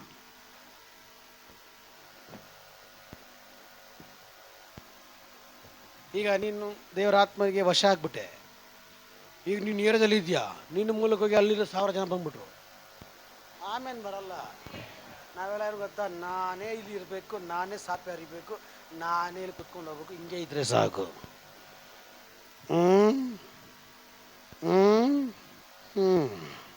ಹಲ್ಲೆಲೂಯ. ದೇವರ ವಾಕ್ಯ ಎಷ್ಟು ಸ್ಪಷ್ಟವಾಗಿ ಹೇಳ್ತದೆ. ಒಬ್ಬನಿಂದ ಒಂದು ಚಿಕ್ಕ ಹಿಂಡನ್ನು ದೊಡ್ಡ ಹಿಡ್ ಹಾಗೆ ಮಾಡುತ್ತೇನೆ, ಒಬ್ಬನಿಂದ ದೊಡ್ಡ ಜನಾಂಗವಾಗುವಂತೆ ಮಾಡುತ್ತೇನೆ. ಹಲ್ಲೆಲೂಯ. ವಾಕ್ಯ ಇದೆ ಇಲ್ವಾ? ಯೆಶಾಯನು ಬರೆದ ಪ್ರವಾದನ ಗ್ರಂಥದಲ್ಲಿ ವಾಕ್ಯ ಇದೆ ಇಲ್ವಾ? ಇದೆ. ಒಬ್ಬರಿಂದ ದೊಡ್ಡ ಜನಾಂಗವಾಗಿ ಮಾಡ್ತೀನಿ ಅಂತ ದೇವರು ಹೇಳ್ತಾರೆ. ಬಟ್ ಆ ಒಬ್ಬರು ಸಿಗ್ತಾ ಇಲ್ವೇ? ಆ ಒಬ್ರು ಸಿಕ್ಕೋ ಜಾಗದಲ್ಲೆಲ್ಲ ಆ ಊರುಗಳಲ್ಲಿ ಅವ್ರ ಸಭೆಗಳಲ್ಲಿ ದೊಡ್ಡ ಉಜ್ಜೀವನ ಆಗ್ತಾ ಇದೆ. ಅವ್ರ ಸಭೆ ನೋಡು, ಅವ್ರ ಸಭೆ ದೇವರ ಆತ್ಮ ಪರವಶರಾಗಿ ಅವ್ರು ಮಾರ್ಪಟ್ಟಿದ್ದಾರೆ. ದೇವರ ಆತ್ಮನಿಗೆ ವಶರಾಗಿ ಅವ್ರು ಮಾರ್ಪಟ್ಟಿದ್ದಾರೆ. ಅದಕ್ಕೆ ಉಜ್ಜೀವನ. ನೀನು ಸಭೆಯಲ್ಲಿ ಕಾಣಬೇಕಾ? ನೀನು ಸಭೆಯಲ್ಲಿ ನೋಡ್ಬೇಕಾ? ನಿನ್ನಲ್ಲಿ ನೋಡ್ಬೇಕಾ? ನೀನು ದೇವರ ಆತ್ಮನಿಗೆ ನೀನು ವಶರಾಗಿ ಮಾರ್ಪಡುವಾಗ ನೀನು ಸಭೆ ತುಂಬಲ್ಪಡುತ್ತೆ. ನೀನಿರುವ ಜಾಗದಿಂದ 1000 ಜನ ಬರ್ತಾರೆ. ಒಬ್ಬರು 1000 ಜನ ಅಂದ್ರೆ 10,000. ಆ 10,000ದಿಂದ ಅದು ಜೀವನ. ಇದು ಬರಬೇಕಾದ್ರೆ ನೀನು ಮೊದಲು ದೇವರ ಆತ್ಮರಿಗೆ ವಶರಾಗಿ ಮಾರ್ಪಡಬೇಕು. ಇಲ್ಲಿವರೆಗೂ ಯಾರಿಗೆ ವಶ ಆಗಿದ್ದೀನಿ ನನಗೆ ಗೊತ್ತಿಲ್ಲ. ಆದರೆ ಇವತ್ತು ದೇವರು ಮಾತಾಡ್ತಾ ಇದ್ದಾರೆ, ನೀನು ದೇವರ ಆತ್ಮನಿಗೆ ವಶ ಆಗಬೇಕು. ನೀನು ದೇವರ ಆತ್ಮನಿಗೆ ವಶ ಆಗ್ಬಿಟ್ರೆ ನಿನ್ನ ಕಂಟ್ರೋಲ್ ಪೂರ್ತಿ ದೇವರ ಆತ್ಮದಾಗಿರ್ತದೆ. ನಾವೆಲ್ಲರ ಕಣ್ಣುಗಳ ಮುಚ್ಚಿನ ಪ್ರಾರ್ಥನೆ ಮಾಡೋಣ. ಪರಿಶುದ್ಧನಾಗಿರೋ ದೇವರೇ, ಇಲ್ಲಿವರೆಗೂ ಮಾತಾಡಿ ನಡೆಸಿದಕ್ಕೆ ಸ್ತೋತ್ರ. ಹೌದಪ್ಪ, ಇಲ್ಲಿವರೆಗೂ ನಾವು ಏನೇನಕ್ಕೋ ಯಾವುದಕ್ಕೂ ನಾವು ವಶ ಆಗ್ಬಿಟ್ವಿ. ಅದಕ್ಕೆ ಒಂದು ಹೇಳಿಕೆ ಇಲ್ಲ, ಆತ್ಮೀಕದಲ್ಲಿ ಒಂದು ಹೇಳಿಕೆ ಇಲ್ಲ, ಒಂದು ಉಜ್ಜೀವನ ಇಲ್ಲ, ಒಂದು ಪರಿಶುದ್ಧತೆ ಇಲ್ಲ, ಏನು ಬದಲಾವಣೆ ಇಲ್ಲ. ಈಗ ನಮಗೆ ಅರಿವಾಗಿದೆ, ಈಗ ನಮಗೆ ತಿಳಿಯಾಗಿದೆ, ಈಗ ನಮ್ಗೆ ತಿಳುವಳಿಕೆ ಬಂದಿದೆ. ಸ್ವಾಮಿ, ಇದಕ್ಕೆ ಮೇಲೆ ನಾನು ಯಾರ ವಶನೂ ಆಗಲ್ಲ, ನಾನು ಯಾರಿಗೂ ವಶ ಆಗಲ್ಲ. ದೇವರ ಆತ್ಮನಿಗೆ ಮಾತ್ರ, ದೇವರಿಗೆ ಮಾತ್ರ ನಾನು ವಶ ಆಗ್ತೀನಿ.